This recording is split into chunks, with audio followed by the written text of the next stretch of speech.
ওকে, আসসালামু আলাইকুম। আশা করছি আপনারা স্ক্রিন দেখতে পাচ্ছেন এবং আমাকে শুনতে পাচ্ছেন।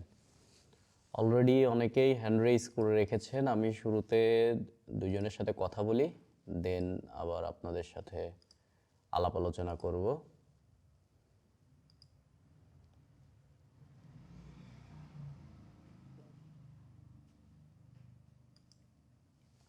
সজীব, কথা বলেন।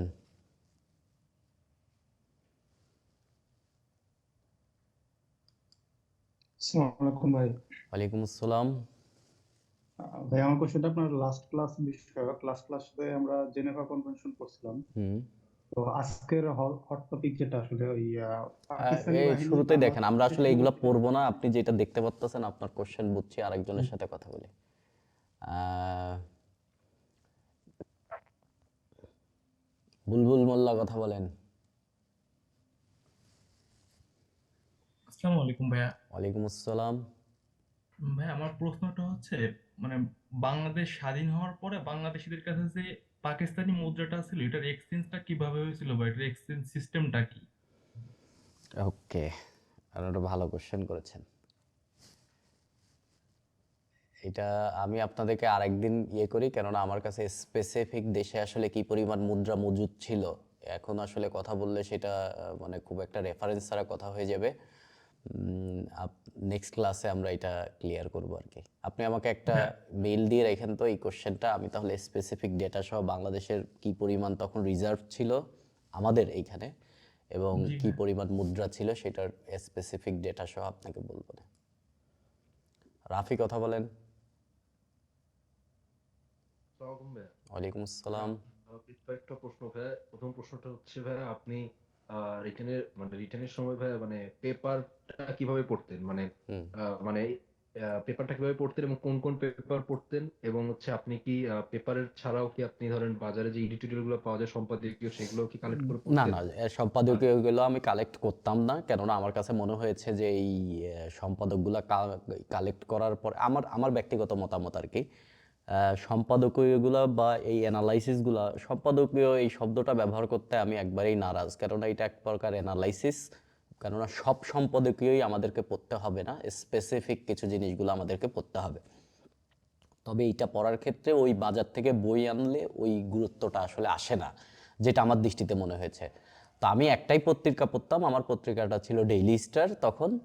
তো আমি সাধারণত হচ্ছে সেইখান থেকে আমি মানে হার্ড কপি পত্রিকা আর কি, সেইখান থেকে আমি যদি কোনো ফিচার আমার কাছে খুব লাগতো সেই পেজটা আমি কেটে রাখতাম ওইটা, কেননা পত্রিকাটা শুধু নিজের ব্যবহারের জন্য আনতাম, সো ওইটা কেটে ফেললে কোনো সমস্যা হতো না।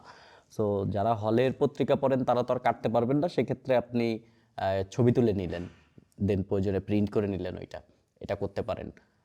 আর এই কাজটা করতাম। আর আমি আসলে তখন এই বিভিন্ন আমার অনেকগুলা জিমেইল আইডি আছে, এক একটা আইডি দিয়ে আমি প্রজেক্ট সিন্ডিকেটে, যেহেতু অত টাকা পয়সা তখন মানে দেওয়া, আবার টাকা থাকলেই টাকা দেওয়ার নির্দিষ্ট গেটওয়ে থাকতে হয়, প্রজেক্ট সিন্ডিকেটের আমি কিনতে পারতাম না। সো মাঝে মধ্যে আমি এক একটা আইডি খুলতাম, এক একটা আইডি খুললে বেশ কিছু জিনিস ওরা এক্সেস করতে দেয়। তো যতটুকু পর্যন্ত ফ্রি করা যেত, এবং খুব তো লাগে না, ধরেন আপনি বাংলা ওয়ার্ল্ডের বড় বড় জিনিস বা ওয়ার্ল্ড ইকোনমি নিয়ে এক দুইটা ফিচার পড়লেই আসলে যে কোনো কোশ্চেন আসলেই সেটা আনসার করে ওই ক্ষেত্রে ওইটা রিলেট করে দেওয়া যায়।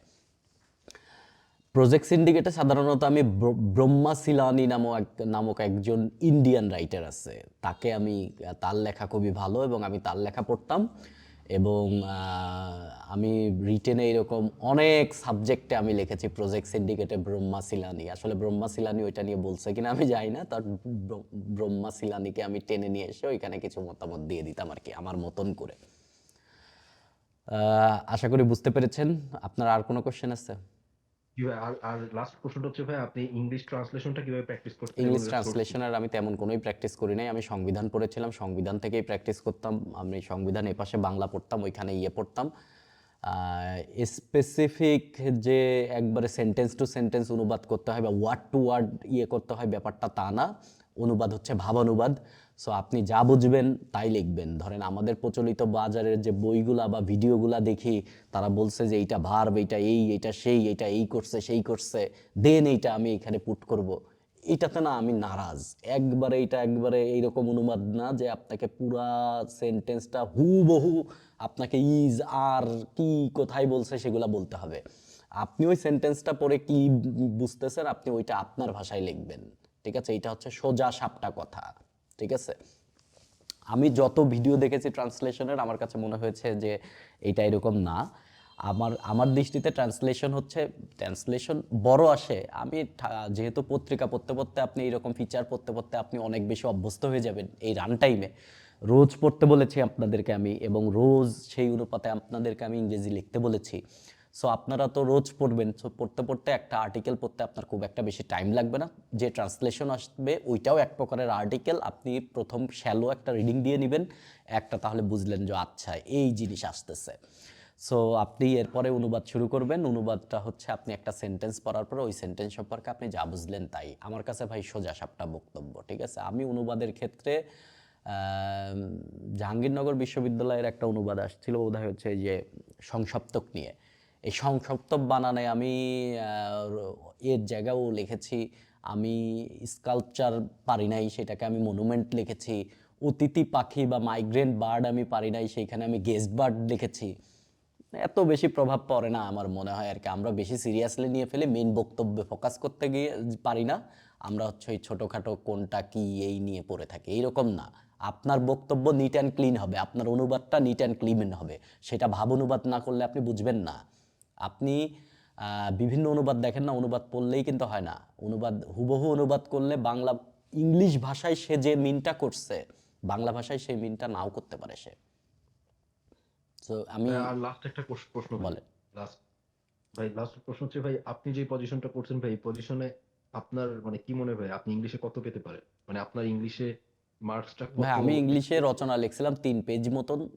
সো 3 পেজ, তাও আমি ওইরকম শেষ দিতে পারি নাই 43-এ। সব কিছু মিলে মনে হয়েছে আমি 110 পাবো, আমার কাছে মনে হয়েছে। তাহলে তো ভাই আপনি মানে অন্য সাবজেক্টে তাহলে মনে হয় আপনি আউটস্ট্যান্ডিং মার্ক পাইতেন।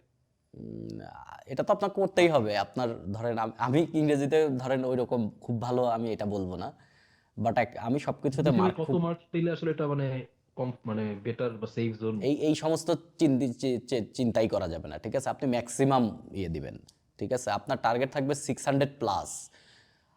এটা হচ্ছে আপনার টার্গেট থাকবে 600+। সো সেক্ষেত্রে আপনি আপনার সর্বোচ্চটা দিবেন। আর পরীক্ষার হলে না এই যে এত মার্ক পাইতে হবে এই সমস্ত জিনিস নিয়ে মাথায় গেলে পরীক্ষা ভালো হয় না। প্রত্যেকটা পরীক্ষা আপনার জায়গা থেকে সর্বোচ্চ দিতে হবে, প্রত্যেকটা পরীক্ষা আপনার জায়গা থেকে সর্বোচ্চ দিতে হবে, ঠিক আছে? আর ইংলিশ স্পেসিফিক আমরা ডেডিকেটেড ইংরেজির 2-একটা ক্লাস নিব, যে ক্ষেত্রে আপনি কোশ্চেনের আনসার কিভাবে দিবেন, আপনি সামারি কিভাবে লিখবেন, এই সমস্ত বিষয় দিব, ঠিক আছে? আমি আপনাকে 110 বলতেছি, এটা 130 হয়ে যেতে পারে। আমি আসলে মার্ক একটা জিনিস অ্যাজিউম করলে সাধারণত ওর চাইতে কমে না মার্ক। আপনি অনেক মন্তব্য দেখবেন যে এরকম ধরেন আমরা বুয়েটে যখন পড়ছে যেটা বলছি যে এই পরীক্ষাটায় পাস করতে পারি, ওইটাই করছি আর কি। যেটাই বলছে এটা পাস হবে না, এটাই পাস হবে না, ওইটা পাস হয় নাই। বিষয়টা এরকম, মানে আপনি খুবই এক্সাজারেটেড করে আপনি চিন্তা ভাবনা করলেন এত মার্ক পাবেন, এই আমার লেখা খুব ভালো হয়েছে, ব্যাপারটা তা না। নিজেকে একটু যখন আপনি বলবেন আপনার সম্পর্কে, তখন একটু ছোট করে বলবেন। আর যখন আপনি শিখবেন তখন আপনি হচ্ছে খুবই অন্য লেভেলে শিখবেন। এই জন্য আপনি যখন বলবেন আপনার বক্তব্য এরকম হবে যেন একজন রিক্সাওয়ালাও আপনার বক্তব্য বুঝে। আর আপনি যখন শিখবেন তখন আপনি একজন রিসার্চারের মতন করে শিখবেন। আশা করি আমার বক্তব্য বুঝছেন। Rafi, best of luck. Okay, আরও অনেকেই হ্যান্ড রেজ করেছেন। আজকে আমরা খুবই ইম্পর্ট্যান্ট একটা বিষয় নিয়ে কথাবার্তা বলবো। গতদিন আমরা জেনেভা কনভেনশন পড়েছিলাম এবং আমরা দেখেছিলাম জেনেভা কনভেনশন 4টা জেনেভা কনভেনশন আছে। First Geneva convention, second, third. এর মধ্যে ফার্স্ট জেনেভা কনভেনশন ছিল যুদ্ধাহতদের জন্য, মানে যুদ্ধে যারা আহত হয়েছে তাদের ব্যাপার স্যাপার, চিকিৎসার ব্যাপার স্যাপার নিয়ে, এবং এইখানে রেড ক্রস একটা কাজ করছে। এবং জেনেভা কনভেনশনের টোটাল জিনিসটাই আসলে এক্সিকিউট করে রেড ক্রস, মেইন হিরো, ব্যাকগ্রাউন্ডের হিরো আর কি। এখন সেকেন্ড জেনেভা কনভেনশন ছিল আমরা যে নেভাল ইয়েটি অনুযায়ী দেখেছিলাম যে যদি কোনো নাবিক যদি এখানে অসুস্থ হয়, শিকার হয়, তাকে কি করতে হবে। থার্ড জেনেভা কনভেনশনে আমরা পড়েছিলাম হচ্ছে যুদ্ধবন্দীদেরকে নিয়ে। আর ফোর্থ জেনেভা কনভেনশন মেইনলি হচ্ছে জেনারেল মানুষের কথা ছিল। 1949 সালে সব কয়টা আবার সংশোধনও হয়েছে। তো এরপরে আরও 3টা প্রোটোকল ছিল। প্রোটোকল মানে কি, আগের জেনেভা কনভেনশনে স্পেসিফিক কিছু জিনিস ঢুকানো হয়েছে, ঠিক আছে? তো আমাদের প্রশ্ন হচ্ছে 1971 সালের 16ই ডিসেম্বরে আহ, পাকিস্তান মিলিটারি কেন যৌথ বাহিনীর পূর্বাঞ্চলীয় কমান্ডার জগজিৎ সিং অরোরার কাছে আত্মসমর্পণ করলো? এইখানে কেন মুক্তিবাহিনীর কাছে বা কেন বাংলাদেশের কাছে করলো না? এটা হচ্ছে সবচেয়ে বড় কোশ্চেন। এবং আপনাদের কাছে এটা সারা জীবন মনে হয় যে বাংলাদেশ কি তাইলে বোকা, ভারতে সেইটা করে নিয়ে গেল। আপনি যদি এটা চিন্তা করেন তাহলে আপনি বোকা। আমরা প্রথমে হচ্ছে পুরা ইনস্ট্রুমেন্টেশন অফ সারেন্ডার, যেটা এই ছবিটা দেখি, এটা হচ্ছে মেইন। এইখানে দেখেন যে নিয়াজির সিগনেচার আছে এবং জগজিৎ সিং অরোরার সিগনেচার আছে। এটাই হচ্ছে মূলত 16ই ডিসেম্বর 1971। এবং দেখছেন এখানে 16টা কিন্তু কি লেখা দেখছেন, 16টা হাতে লেখা। এটা কিন্তু খুবই সিরিয়াস একটা জিনিস, 16টা হাতে লেখা। তার মানে এটা কবে হবে, যেই দিন এটা লেখা হয়েছে সেই অনুপাতে কিন্তু এটা সিগনেচার হয় নাই। তার মানে এটা আগেই লেখা হয়েছে, কবে সিগনেচার হবে এটা একটা আনসার্টেইন ছিল, সেই জন্য এটা কিন্তু কলম দিয়ে লেখা। এটা একটু খুবই বিষয় মিন করে আর কি। এইখানে আমরা যে জিনিসটাকে ভালো মতন দেখতে চাই সেটা হচ্ছে the Pakistan eastern commander agree to surrender all Pakistan arm forces in Bangladesh. এটা হচ্ছে শব্দটা, ইন বাংলাদেশ। এবং এইখানে বাংলাদেশে সারেন্ডার করতে তারা চাইছে। এই যে বাংলাদেশ শব্দটা, তখন কিন্তু এটা একটা আন্তর্জাতিক দলিল, এইখানে বাংলাদেশ শব্দটা আসছে। দ্যাটস ওয়াই এইখানে মিন করে যে এটা একটা নতুন দেশ গঠিত হলো, দেশটা হচ্ছে বাংলাদেশ। ওকে, এইখানে আরো যাই হোক, আরো অনেক কথা আছে, আপনারা এটা উইকিপিডিয়াতে পাওয়া যায়, আপনারা এটা পড়বেন আর কি। ওকে, এখানে দেখেন lieutenant general Jagjit Singh Aurora gives a solemn assurance that the personnel who surrender shall be treated with dignity and respect that soldiers are entitled in accordance with the provision of Geneva Convention and guarantees the safety and well-being of all Pakistani military and paramilitary forces who surrender. আপনারা জানেন এখানে 96,000 military surrender করছে। So তাদের সেফটির ব্যাপার আছে না, আপনি সারেন্ডার করলেন, সারেন্ডার করার পরে তো আমার রাগ থাকতে পারে এবং আপনাকে আমি পিষে ফেলতে পারি, কারণ আপনি সারেন্ডার করার সাথে সাথে আপনার অস্ত্র জমা নিবে, অস্ত্র জমা নেওয়ার পরে আপনাকে আমি পিষে ফেলতে পারি। এই জিনিসটা হচ্ছে সবচেয়ে, আপনি যেহেতু আমার কাছে সারেন্ডার করতেছেন, সো আমি আপনাকে সেফটি দেবো এবং সেফটি দিতে বাধ্য, কেননা সারেন্ডারের দলিলেই আমরা কি বলছি, আমরা জেনেভা কনভেনশনের আন্ডারে সারেন্ডার করতেছি, এই জিনিসটা পাকিস্তান মেনশন করে দিছে। এখন আসি আমরা যে জেনেভা কনভেনশনের থার্ড জেনেভা কনভেনশন ছিল হচ্ছে যুদ্ধবন্দী, এবং সেইখানে বলা ছিল যদি কোনো পক্ষ যুদ্ধে আত্মসমর্পণ করে তাহলে সে আর যুদ্ধে অপারগ হয়ে যায়, তখন তাকে যুদ্ধবন্দীর ক্যাটাগরিতে নিয়ে আসতে হবে। বাট এইটা ছিল তদানীন্তন আমলে। বাট ফার্স্ট প্রোটোকলটা যখন আসে, প্রোটোকলে তখন ব্যাপারটা আরও ক্লিয়ার হয়ে যায়। প্রোটোকলটা আপনাদেরকে আমি জাস্ট প্রোটোকলের ফার্স্ট প্রোটোকল, আপনারা এটা ডাইরেক্ট আমি গুগল থেকে নিয়েছি, এটা আপনি রেড ক্রসের ওয়েবসাইটে গেলে টোটাল জেনেভা কনভেনশনের ফার্স্ট প্রোটোকলটা আছে, 41 নম্বর আর্টিকেল, রিডিং করে দেখতে পারেন, হুবহু কপি করা। এখানে বলছে যে safeguard of an enemy hors de combat. এই হর্স দে কমব্যাট মানে হচ্ছে যে আত্মসমর্পণ করতেছে বা যে আর যুদ্ধ করতে পারবে না আর কি। এখানে বলতেছে যে a person who is recognised or who in the circumstances should be recognized to be hors de combat shall not be made to object of attack. A person is hors to combat if সে কি করে, he is in the power of the adverse party and he clearly expresses an intention to surrender or he has been rendered unconscious or মানে অসুস্থ টসুস্থ হয়ে গেছে এরকম, এবং তাকে আপনি ইয়েটিয়ে দিবেন আর কি। ঠিক আছে, এই হচ্ছে মেইন কথা। এটাকে যদি আমরা অনুবাদ করি তাহলে এইখানে বলছে যে যদি যুদ্ধবন্দী হিসেবে সুরক্ষা পাওয়ার অধিকার সম্পন্ন ব্যক্তিরা এমন কোনো অস্বাভাবিক যুদ্ধ পরিস্থিতির প্রতিপক্ষের অধীনে চলে যায়, সেখানে তৃতীয় কনভেনশনের তৃতীয় অংশের ধারা 1 অনুযায়ী তাদের অপসারণ সম্ভব নয়, সেক্ষেত্রে তাদের মুক্তি দেওয়া হবে, তাদের সুরক্ষা নিশ্চিত করার জন্য সব ধরনের ব্যবস্থা গ্রহণ করা হবে। তৃতীয় কনভেনশনের ধারা 1 অনুযায়ী, এবং এইটাকে ফার্স্ট প্রোটোকল দিয়ে আরো সুন্দর করে এক্সপ্রেস করা হয়েছে, যে ক্লিয়ার করে দেওয়া হয়েছে যে কে হর্স দ্য কমব্যাক্ট হবে, তার সাথে কি কি আচরণ করা হবে। এখন 1971 সালের 16ই ডিসেম্বরে নতুন একটা রাষ্ট্র হিসেবে পৃথিবীতে বিজয় লাভ করে হচ্ছে গণপ্রজাতন্ত্রী বাংলাদেশ। বাংলাদেশ জেনেভা কনভেনশনের কোনো পার্টি না, বাংলাদেশ জেনেভা কনভেনশনকে সাইন করে নাই। বাংলাদেশ যেহেতু, কেন ওই দিনই বর্ন করছে বাংলাদেশটা, একবারে নিউ বর্ন একটা বেবি, তো সে এর পরবর্তীতে জেনেভা কনভেনশনে সিগনেচার করছে। তো বাংলাদেশ যেহেতু জেনেভা কনভেনশনে সিগনেচার করে নাই, সেহেতু ওই মুহূর্তে জেনেভা কনভেনশনের আন্ডারে বাংলাদেশের কাছে আত্মসমর্পণ করা যায় না, and that is the thing. So আপনাকে যারা জেনেভা কনভেনশনের পার্টি, জেনেভা কনভেনশনকে যারা সাইন করেছে, অনুমোদন দিয়েছে, সো তাদের কাছেই আপনি জেনেভা কনভেনশনের আন্ডারে সাইন করতে পারবেন। এবং পাকিস্তানি মিলিটারিরা তাদের নিরাপত্তার জন্য জেনেভা কনভেনশনের আন্ডারে তারা ভারতীয় বা যৌথ বাহিনীর কাছে অ্যাকচুয়ালি আত্মসমর্পণ করেছে। এখন আসি নরেন্দ্র মোদীর স্ট্যাটাস নিয়ে। নরেন্দ্র মোদী তার স্ট্যাটাসে কোথায়ও কোনো জায়গায় বাংলাদেশ শব্দটা উচ্চারণ করে নাই।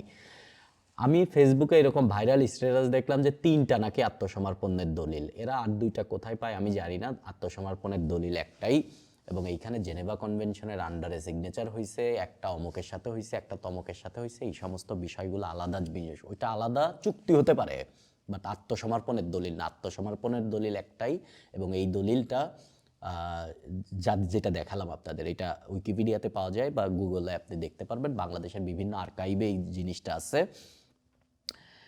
এখন আমি আপনাদেরকে যেটা বলতে চাই যে এই কথাটা কেন বলল সে।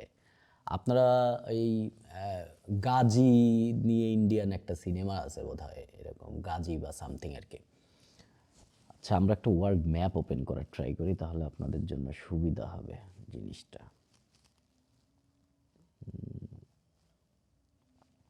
আচ্ছা, এই ম্যাপটা খুব একটা ভালো হবে কিনা আমি বুঝতেছি না। ওকে, এইখানে হচ্ছে পাকিস্তানের করাচি পোর্ট। এইটা কিন্তু তখন পাকিস্তানের মেইন জায়গা, একবারে মেইন, শুধু ইকোনমি না, তাদের নৌবাহিনীর মেইন জায়গা। আর ঠিক এই রকম জায়গা থেকে এইখানকার যে ইন্ডিয়ান পোর্ট আছে, সরি, এই পোর্ট থেকে 3টা ইন্ডিয়ান মানে মিসাইল ক্যারি করে 3টা জাহাজ, যুদ্ধ জাহাজ আর কি, যাদের মধ্যে মিসাইল ছিল, তারা 3টা জাহাজ, এরকম 3 জাহাজ এসে এমন আক্রমণ চালায় যে তারা প্রথম আক্রমণে তাদের 2টা হচ্ছে তাদের যুদ্ধ জাহাজ এবং একটা হচ্ছে তাদের কন্টেইনার শিপকে ডুবায় দেয় পাকিস্তানের 3জন এসে, এবং তারা প্রায় 10 রাউন্ড মিসাইল ছুড়ে। এই মিসাইল ছোড়ার আগে তারা ইন্ডিয়া রাশিয়ার সাথে কমিউনিকেশন করে নেয় যে ইনকেস এইখানে যদি কোনো ইরোর ঘটে যায় তাহলে রাশিয়া ব্যাকআপ দিবে। ঠিক আছে, এটা কেননা 1971 সাল কোল্ড ওয়ার চলতেছে, এবং আমাদের ভারত এবং বাংলাদেশের যারা, বাংলাদেশ নতুন রাষ্ট্র গঠিত হচ্ছে, এরা কিন্তু তখন রাশিয়ার ব্যানারে আছে, কেননা পাকিস্তান তখন হচ্ছে আমেরিকার বেশ বড় বন্ধু। কেননা পাকিস্তান তখন 1971 সাল কিন্তু চায়নার সাথে নর্মালাইজেশনে, আমেরিকার নর্মালাইজেশনে, যে পিং পং ডিপ্লোমেসি আপনারা পড়েছেন, মেইন ভূমিকা পালন করতেছে। তার মানে পাকিস্তান হচ্ছে মিডিয়েটর, আমেরিকার সাথে চায়নার রিলেশন বিল্ড আপ হচ্ছে 1949 সাল থেকে 1971 সাল পর্যন্ত। আমেরিকান কোনো মানুষ চায়নায় ল্যান্ড করে নাই, মেইন ভূখণ্ডে ল্যান্ড করে নাই। চায়নার সাথে আমেরিকার কোনো, চায়নার সাথে আমেরিকার কোনো ডিপ্লোম্যাটিক রিলেশন নাই, কোনো বাণিজ্যিক রিলেশন নাই, কিছুই নাই। এই জিনিসটাকে নর্মালাইজ করার ট্রাই করতেছে হচ্ছে পাকিস্তান। সো পাকিস্তান যেহেতু চলে গেছে আমেরিকার বেল্টে, তাহলে ইন্ডিয়া অবশ্যই রাশিয়ার বেল্টে যাবে বা সোভিয়েত ইউনিয়নের বেল্টে যাবে, খুবই স্বাভাবিক। সো এইখানে ইন্ডিয়া একটা ব্যাপক গেম খেলছে। এই হামলার জবাবে তারা এয়ার অ্যাটাক করে, এই এয়ার অ্যাটাক করে তাদের একটা পুরো বন্দর ধ্বংস করে দেয়, এবং তারপর থেকে তাদের এইখানে নৌবাহিনী, এই যে সাবমেরিন টাবমেরিন সহ এই অঞ্চলে একটা ব্যাপক যুদ্ধ চলতেছে। এটা এক হচ্ছে আকাশপথে আর একটা নৌপথে।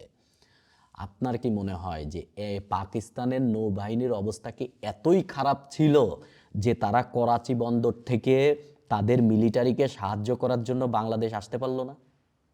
অস্ত্রগুলা বারুদ নিয়ে তারা আসতে পারলো না? কেননা এইখানে একটা বড় যুদ্ধ তখন হচ্ছে, এখানে একটা বড় যুদ্ধ হচ্ছে এবং সেই যুদ্ধটা হচ্ছে সোললি ইন্ডিয়ার সাথে পাকিস্তানের, এবং ওই আত্মসমর্পণের ফলে এই যুদ্ধটাও বন্ধ হয়ে যায়। এবং এটাই নরেন্দ্র মোদীর স্ট্যাটাস বলা হয়েছে। এখানে কোনো বাংলাদেশের কথা বলা হয় নাই, বাংলাদেশের যুদ্ধের কথা কখনো কিছু বলা হয় নাই। বাংলাদেশ একটা স্বাধীন রাষ্ট্র, বাংলাদেশ যুদ্ধ করছে, সারা পৃথিবী জানে। এইখানে এক নরেন্দ্র মোদী কি স্ট্যাটাস দিলে এইখানে আমাদের বাংলাদেশের মুক্তিযুদ্ধের ভাবমূর্তি নষ্ট হয় না। এবং আমরা যদি এই জিনিসটাকে খুবই মানে অ্যাটাকিংভাবে নেই, না বুঝে কোনো কিছু না বুঝে একটা জিনিস না বুঝে কথাবার্তা বলি, এটা আসলে আমাদের আন্তর্জাতিক সম্পর্কের ক্ষেত্রে আমাদের দেশের ভাবমূর্তি নষ্ট হবে। আপনারা যেহেতু সিভিল সার্ভিসের প্রিপারেশন নিচ্ছেন, সো আপনারা বুঝে শুনে এই জাতীয় কথাবার্তা বলবেন, এই জাতীয় কথাবার্তা আপনারা যতজন জয়েন করছেন এই ব্যাপারে কারো কি কোনো দ্বিমত আছে? আমি যেটা বললাম এই ব্যাপারে কারো কোনো দ্বিমত আছে বা কোনো অন্য ধারণা, সে হ্যান্ড রেজ করতে পারেন, আমি তার সাথে কথা বলবো। এখন যারা হ্যান্ড রেজ করে আছেন হ্যান্ড ডাউন করে দেন। 2জন হ্যান্ড রেজ করে আছেন।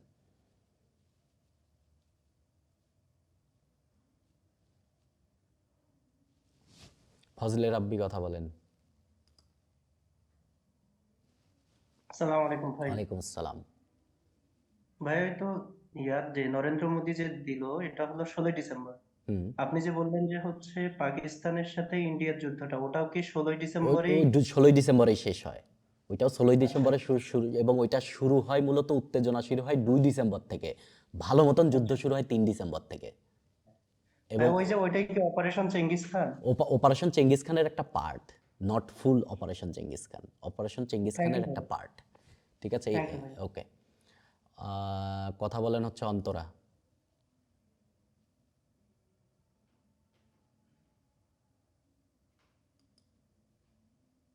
হ্যাঁ, আসসালামু আলাইকুম ভাইয়া। ওয়ালাইকুম আসসালাম ভাই, বলেন।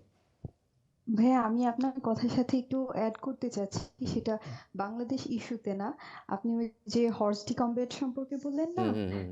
সেই বিষয়টা সম্পর্কে অ্যাড করছি। ওকে ওকে। যে আমরা যখন ইন্টারন্যাশনাল হিউম্যানিটেরিয়ান ল পড়েছিলাম, হুম তো সেখানে সমশক্ত বলতে আমরা যেই টার্মটাকে বুঝি, হুম। যে একদম হাত নেই পা নেই, যুদ্ধের একদম লাস্ট রাইট পজিশনে চলে রাইট গেছে, রাইট। তারপরও সে হচ্ছে আত্মসমর্পণ করতে রাজি না, হুম এরকম পজিশনে থাকলেও সে যদি আত্মসমর্পণ নাও করে, হুম জেনেভা কনভেনশন অনুযায়ী তাকে হর্স ডি কমব্যাট হিসেবে কাউন্ট করা হবে এবং হুম। আহ, উম, অন্যান্য যুদ্ধবন্দীদের মতো ট্রিটমেন্ট করতে হবে, তার রাইট। প্রতি কোনো অন্যায় অবিচার আচরণ করা যাবে না, কোনো না। অবিচার করা যাবে না, তার জি ভাইয়া। মানবাধিকারের কোনো লঙ্ঘন করা যাবে না। জি রাইট। ভাইয়া। থ্যাংক ইউ ভাই, থ্যাংক ইউ। ওকে, আপনাদেরকে একটা ব্যাপার আমি বলতে চাই, সেটা হচ্ছে খুবই দুঃখের কথা আপনাদেরকে বলতে চাই, সেটা হচ্ছে রাশিয়া যখন ইউক্রেন আক্রমণ করে, আমরা এখন সোশ্যাল মিডিয়াতে যে রকম হিংসা বিদ্বেষ বা বিভিন্ন কিছু দেখতেছি, ঠিক এই রকমই না ইউক্রেনের অবস্থা ছিল, ঠিক এরকম অবস্থা ছিল ইউক্রেনের। এবং ফলস ফ্ল্যাগ নিয়ে আপনাদেরকে আমি একদিন কথা বলেছিলাম, ব্রদার, একটা স্ট্যাটাসে বা কোনো কিছুতে। ফলস ফ্ল্যাগ হচ্ছে এরকম একটা জিনিস, ইউক্রেনে যখন ইউক্রেনের লোকজন এইরকম রাশিয়ার এগেনস্টে বিভিন্ন টাইপের জিনিস সোশ্যাল মিডিয়াতে প্রকাশ করতেছে, যে রাশিয়া আমাদেরকে খেয়ে ফেলবে, রাশিয়ার কাছ থেকে জবাব নিতে হবে, রাশিয়াকে এই করতে হবে সেই করতে হবে, এইরকম আর কি। তখন 22 ফেব্রুয়ারি আক্রমণের আগে রাশিয়া তার টিভি চ্যানেলগুলোতে একদম লো আর কি কি বলে এই আপনার খুবই লো কোয়ালিটি আর কি, ধরেন 300 কত মেগা তারও কম আর কি, ঠিক আছে, একদম এত লো পিক্সেলের যে যুদ্ধ যে হচ্ছে এটা ভালো মতন বোঝা যায় না, এই রকম কিছু ছবি তার মিডিয়াতে প্রতি 40 মিনিট অন্তর অন্তর তারা প্রকাশ করা শুরু করে, যে ডানবাস সীমান্ত দিয়ে তারা আমাদেরকে আক্রমণ করতেছে। এই রকম কথা রাশিয়া যখন নিজেদের মধ্যে প্রকাশ করে, তখন রাশিয়ার যারা জনগণ ছিল তারা একবারে সোভিয়েত ইউনিয়ন ইউক্রেনের এগেনস্টে একবারে হচ্ছে আপনার করে ফেলে, একবারে ধরেন একবারে তীব্র একটা উত্তেজনা, যে ওদের খায় ফেলো ওদের জনগণ। এই যে জনসমর্থন, যুদ্ধ করার জন্য শুধু আন্তর্জাতিক সমর্থন থাকলেই চলবে না, জনসমর্থন থাকবে, খুবই ইম্পর্টেন্ট জনসমর্থন। এখন আমরা যদি একজন টিভি মিডিয়া আছে, টিভি মিডিয়া বলতে জোকারের মতন সে এসে লাফালাফি করে যে আমি আজকে রাগ করেছি, আমি আর কথা বলবো না, আমি এই করবো না। একজন জোকার যদি লাফালাফি করে এবং সেই লাফালাফিটাকে যদি আমরা সিরিয়াসলি নিয়ে নীতি নির্ধারক পর্যায় থেকে আমরা বক্তব্য দিই, এটা সবচেয়ে বড় বোকামি হবে। কেননা তার টিভিটা চলে বাংলাদেশি দর্শকে, তার টোটাল ব্যবসাটা বাংলাদেশ কেন্দ্রিক এবং তাদের ব্যবসাই হচ্ছে নেগেটিভ ব্যবসা।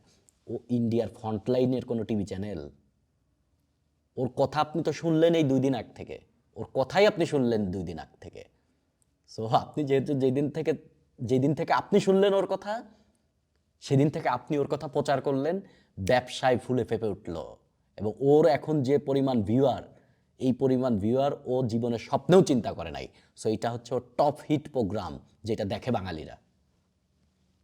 এটা হচ্ছে আপনার আমার চোখের উপর দিয়ে একজন এইরকম মিথ্যা কথা বলে এইরকম করে টোরে, ধরেন আজকে সে অমুক দেশ অমুক অঞ্চল নিয়ে চায়, কালকে অমুকটা নিয়ে যেতে চায়, পরশু বলে যে চিটাগং আমাদের লাগবে। সে তো বুঝে কোন জিনিস চলে ভালো, এটাই তো সে বলবে, খুব স্বাভাবিক। আমরা আরেকজনের সাথে কথা বলি। আরাব আকিব, কথা বলেন।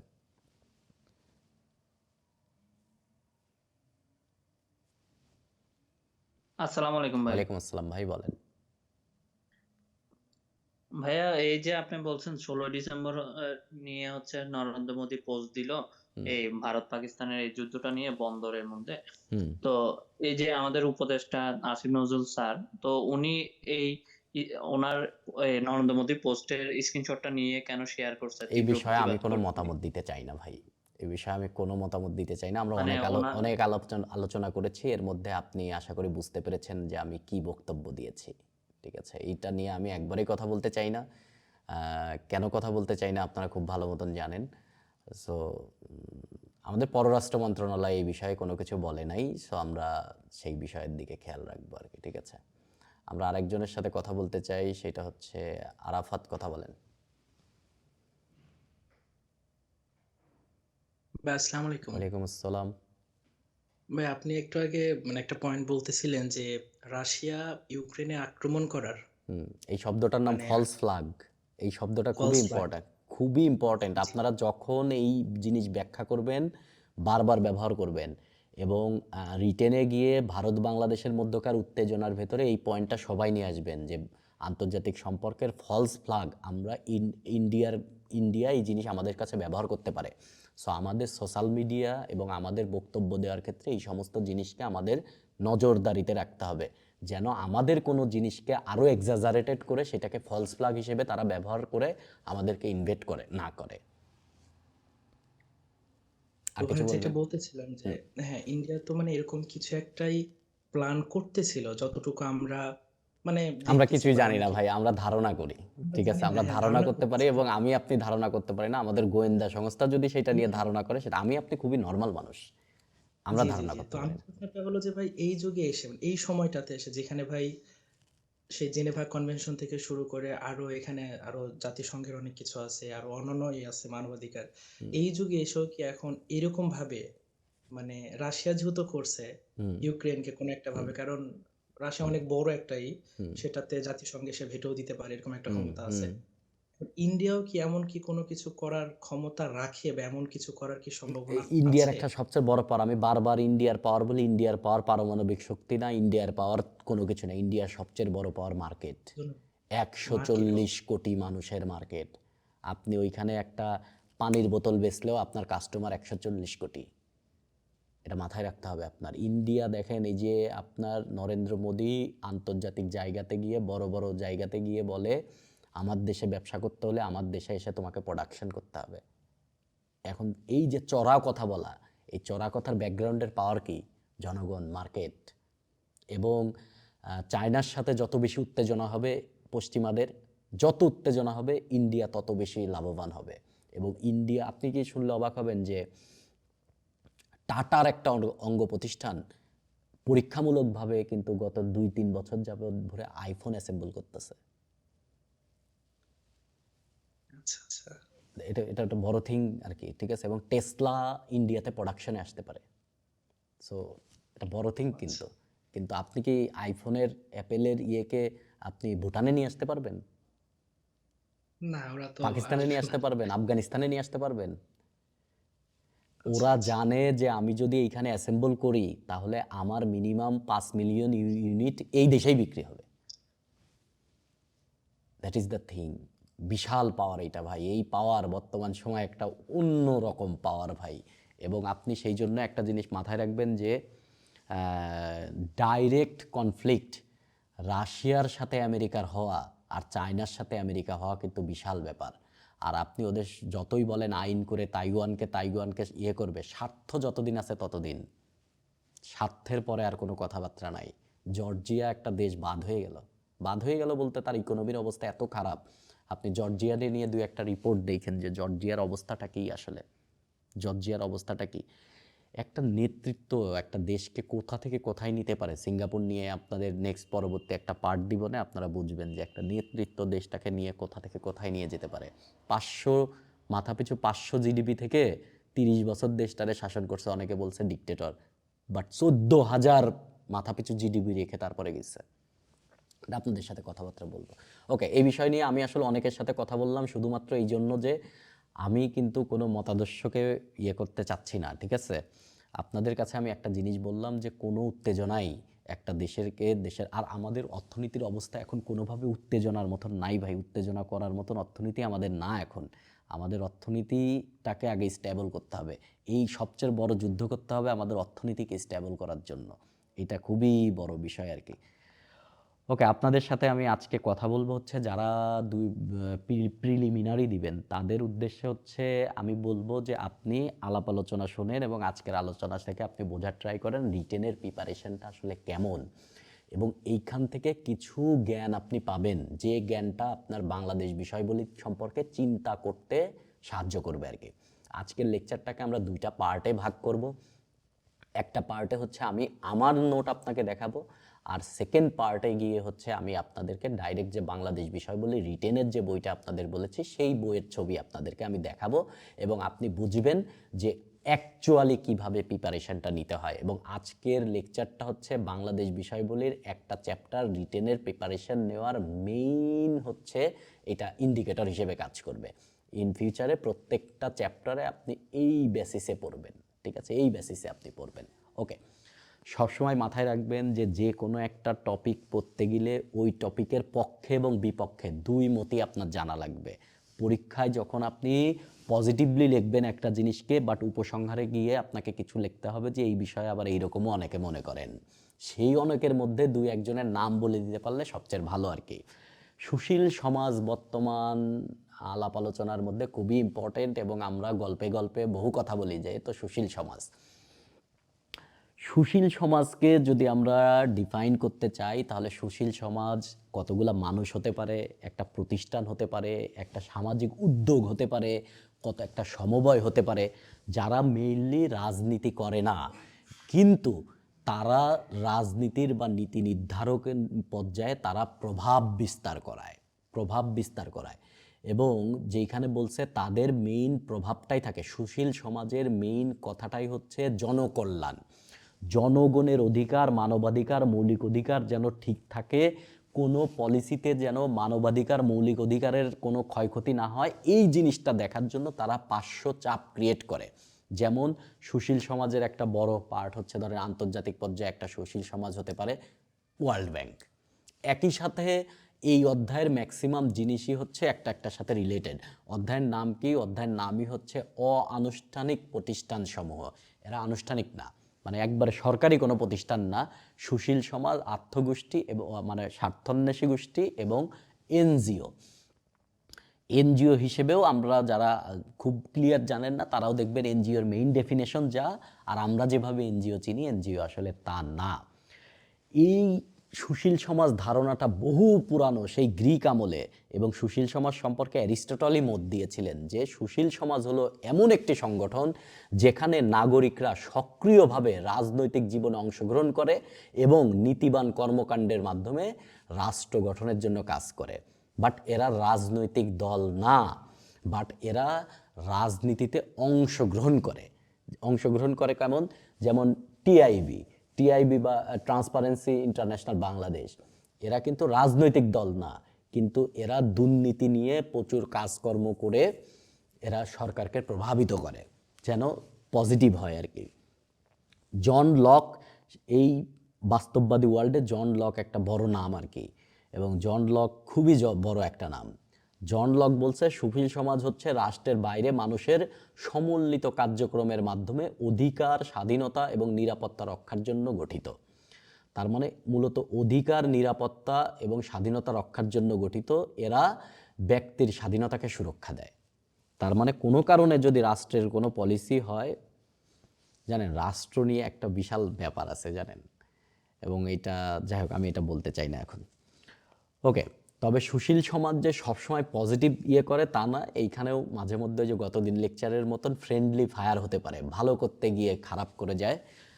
আপনারা জানেন আমরা ইংলিশ লিটারেচার পড়ার সময় আমি বলবো যে বাস্তববাদী দৃষ্টিভঙ্গি থেকে আমরা বিশ্বকে দেখব, আর বাস্তববাদী দৃষ্টিভঙ্গির মেইন বাস্তববাদী তত্ত্ব পৃথিবীতে নিয়ে আসছিল হচ্ছে প্রিন্স গ্রন্থের মাধ্যমে ম্যাকিয়াভেলি, এরপরে লেভিথানে নিয়ে আসছিলেন থমাস হবস, আর আধুনিক যে বাস্তববাদ তত্ত্ব তার মধ্যে হচ্ছে হ্যান্স মার্গানথাও হচ্ছে একজন বড় সড় নাম, এবং এই নাম আপনার আন্তর্জাতিক বাংলাদেশ বিভিন্ন জায়গায় এটা লিখতে হবে। বাস্তববাদী কোনো কথা বলতে গিয়ে, রিয়েলিজম কথা বলতে গিয়ে বাস্তবিক অর্থে একটা রাষ্ট্র, একটা মানুষ এরকম, এখানে হ্যান্স মার্গানথাওয়ের কথা নিয়ে আসবেন।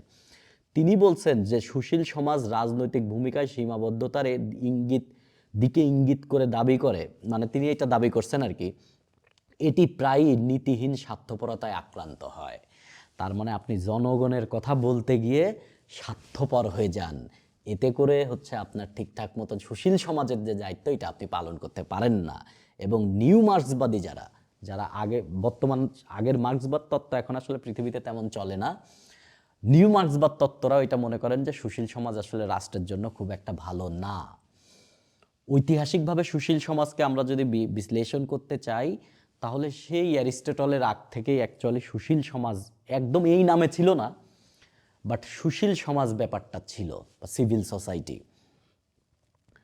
এবং 1700-1800 শতকে অ্যাকচুয়ালি এটা ব্যাপক বিস্তার লাভ করে। প্রথম বিশ্বযুদ্ধ, দ্বিতীয় বিশ্বযুদ্ধে এরা ব্যাপক ভূমিকা পালন করে, এবং উপনিবেশিক শাসন আমলে তারা সুশীল সমাজের একটা মানুষ, মানে সুশীল সমাজ বলতে হচ্ছে একটা মানুষ না, একটা গোত্র যারা অ্যাকচুয়ালি উপনিবেশের এগেনস্টে ছিল। এবং আমরা ইংলিশ সাহিত্য পড়তে গিয়ে দেখবেন যে গতদিনও আমরা আলোচনা করতেছিলাম যে রাজ পরিবারের বা ইংল্যান্ডের রাজাদের ক্ষমতাকে শিথিল করার জন্য ব্যাকগ্রাউন্ডে যারা কাজ করতেছিল নাগরিক অধিকারের জন্য, তারাও কিন্তু এক প্রকারের সুশীল সমাজ। তার মানে এটা একটা অনেক পুরাতন জিনিস আর কি। সুশীল সমাজের কতগুলো স্পেসিফিক বৈশিষ্ট্য আছে। সরকার, রাজনৈতিক দল থেকে এরা স্বতন্ত্র এবং এরা স্বাধীনভাবে কাজ করে। এরা কোনো রাজনৈতিক মতাদর্শের না, এরা কোনো সরকার না। এরা সমাজের সচেতনতা বৃদ্ধি করে।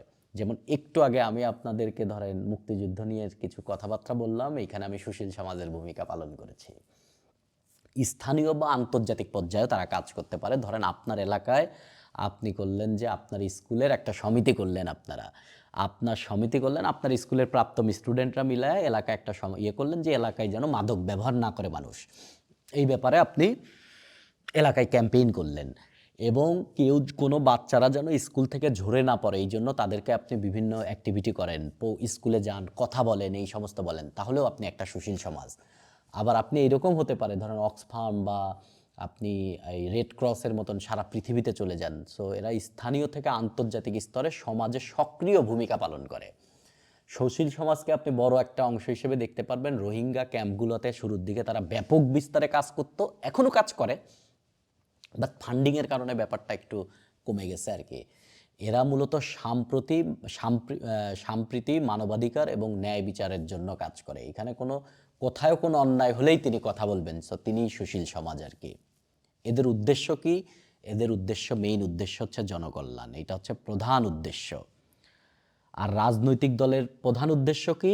রাজনৈতিক দলের প্রধান উদ্দেশ্য হচ্ছে ক্ষমতা দখল করা, মানে নির্দিষ্ট প্রসিডিওরের মধ্যে রাষ্ট্র ক্ষমতায় বসা। এটা হচ্ছে তার দুজনের মধ্যে প্রধান আর কি। সাংগঠনিক কাঠামো হচ্ছে সুশীল সমাজের প্রতিষ্ঠানসমূহ তুলনামূলক একবারে স্বাধীন। রাজনৈতিক দলের একটা স্থায়ী কাঠামো থাকে, ওই কাঠামো অনুযায়ী তারা কাজ করে। ধরেন রাজনৈতিক দলের তৃণমূল পর্যায়ে কমিটি থাকে, মধ্যমস্থ কমিটি থাকে, কেন্দ্রীয় কমিটি থাকে, এদের আবার সাব কমিটি থাকে অনেক। বাট সুশীল সমাজ মূলত স্বাধীন, এরা তাদের অ্যাক্টিভিটি করার জন্য তাদের মতন করে তারা পরিস্থিতি নিয়ন্ত্রণে নিতে পারে। পারস্পরিক সহযোগিতা হচ্ছে সুশীল সমাজের একটা বড় কিন্তু রাজনৈতিক দল একজনরে খুব একটা সাহায্য করে না সাধারণত আর কি বর্তমান টাইমে। সুশীল সমাজ ধরেন সুশীল সমাজ ধরেন আপনার এলাকার একটা কমিটি, আবার হচ্ছে আপনার পাশের এলাকার একটা কমিটি, দুই কমিটি মাঝে মধ্যে একত্রিত হয়ে কাজ করবেন আপনি, এবং সাধারণত এটা করে, কিন্তু এটা দেখা যায় না। সুশীল সমাজের লক্ষ্য হচ্ছে দীর্ঘমেয়াদী করা, আর রাজনীতি মেইন লক্ষ্য হচ্ছে নির্বাচন করা। সুশীল সমাজ মূলত তাদের একটা স্পেসিফিক উদ্দেশ্য নিয়ে কাজ করে, আর রাজনৈতিক দল তার একটা মতাদর্শ নিয়ে কাজ করে। সুশীল সমাজ বিভিন্ন ক্যাটাগরির হতে পারে, যেমন সেটা হতে পারে, এগুলো এখানে লেখা নাই, আমি বলতেছি আর কি। সুশীল সমাজ এইরকম হতে পারে যে আপনার কেউ কাজ করে ধরেন পরিবেশ নিয়ে, কেউ কাজ করে ধরেন মানবাধিকার নিয়ে, কেউ কাজ করে স্বাস্থ্য নিয়ে। কিন্তু রাজনৈতিক দল এরকম হতে পারে যে ধর্মভিত্তিক রাজনৈতিক দল, অর্থনৈতিক বেজ রাজনৈতিক দল, যে সমাজতান্ত্রিক বা অন্য মতাদর্শের রাজনৈতিক দল। আবার এমন হতে পারে যে শুধুমাত্র স্পেসিফিক ওই দেশের জন্য স্পেসিফিক আইডিওলজি নিয়ে রাজনৈতিক দল। সো উদ্দেশ্যের ভিত্তিতে সুশীল সমাজকে আলাদা করা যায়, আর মতাদর্শের ভিত্তিতে রাজনৈতিক দলকে আলাদা করা যায়। সো এটা হচ্ছে একটা পার্থক্যের বিষয়। আমরা বাংলাদেশে কিছু সুশীল সমাজের নাম জানি। ট্রান্সপারেন্সি ইন্টারন্যাশনাল বাংলাদেশ, এরা দুর্নীতি নিয়ে কাজ করে।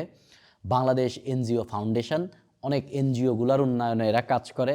অধিকার একটা এনজিও নিয়ে কাজ করে, এরা মূলত গুম, নির্যাতন, তারপরে অ্যাসিড নিক্ষেপ, এই টাইপের ব্যাপার নিয়ে কাজ করে। ব্র্যাক, তারপরে হচ্ছে আপনার গ্রামীণ ব্যাংক, এরাও এক প্রকারের সুশীল সমাজ, মানে বিভিন্ন বিষয় নিয়ে কাজ করে।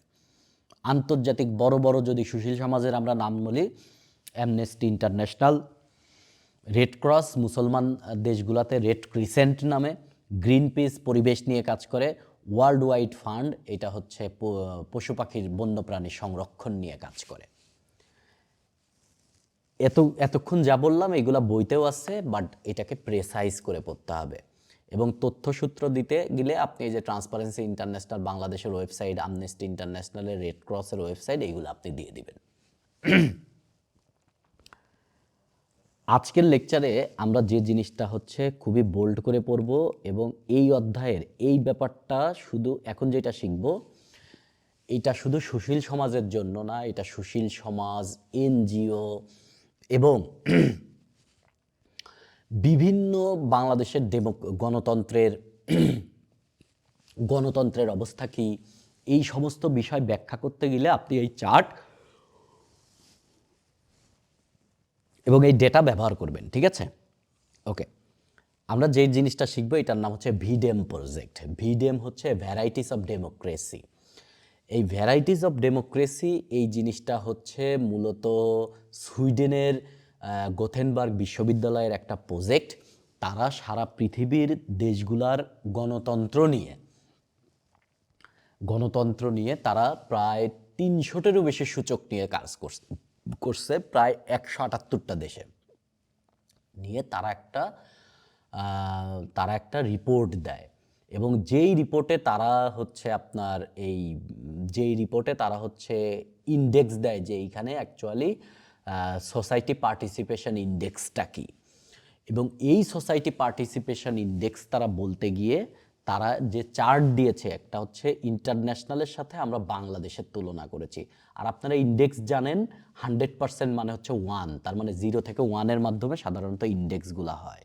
তো এইখানে দেখেন সিভিল সোসাইটি পার্টিসিপেশনের একটা ইন্ডেক্স, আমরা এটাই শিখতেছি। নিচে লিঙ্ক দেওয়া আছে, এই লিঙ্কে গিয়ে আপনি ডেমোক্রেসিটাও আপনি পেয়ে যাবেন আর কি, ঠিক আছে?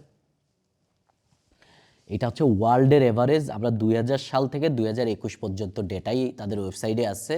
এটা হচ্ছে ওয়ার্ল্ডের ইন্ডেক্স, ওয়ার্ল্ড কিভাবে চলতেছে আর কি, ওয়ার্ল্ডের ইন্ডেক্সের অবস্থা কি। এবং 2000 সালের সময় দেখেন ওয়ার্ল্ডের তুলনায় বাংলাদেশের অবস্থা ভালো ছিল। দেন 2006-এর পরে বাংলাদেশেরটা কমতে থাকে, এরপরে 2008-এর দিক থেকে বাড়তে থাকে, 9-এর পর থেকে কিছু দূর বাড়ে, এরপরে 12-র পরে এটা ড্রামাটিক্যালি কমতে থাকে এবং কমতেই থাকে এবং বর্তমান সময়কের গ্যাপ দেখেন।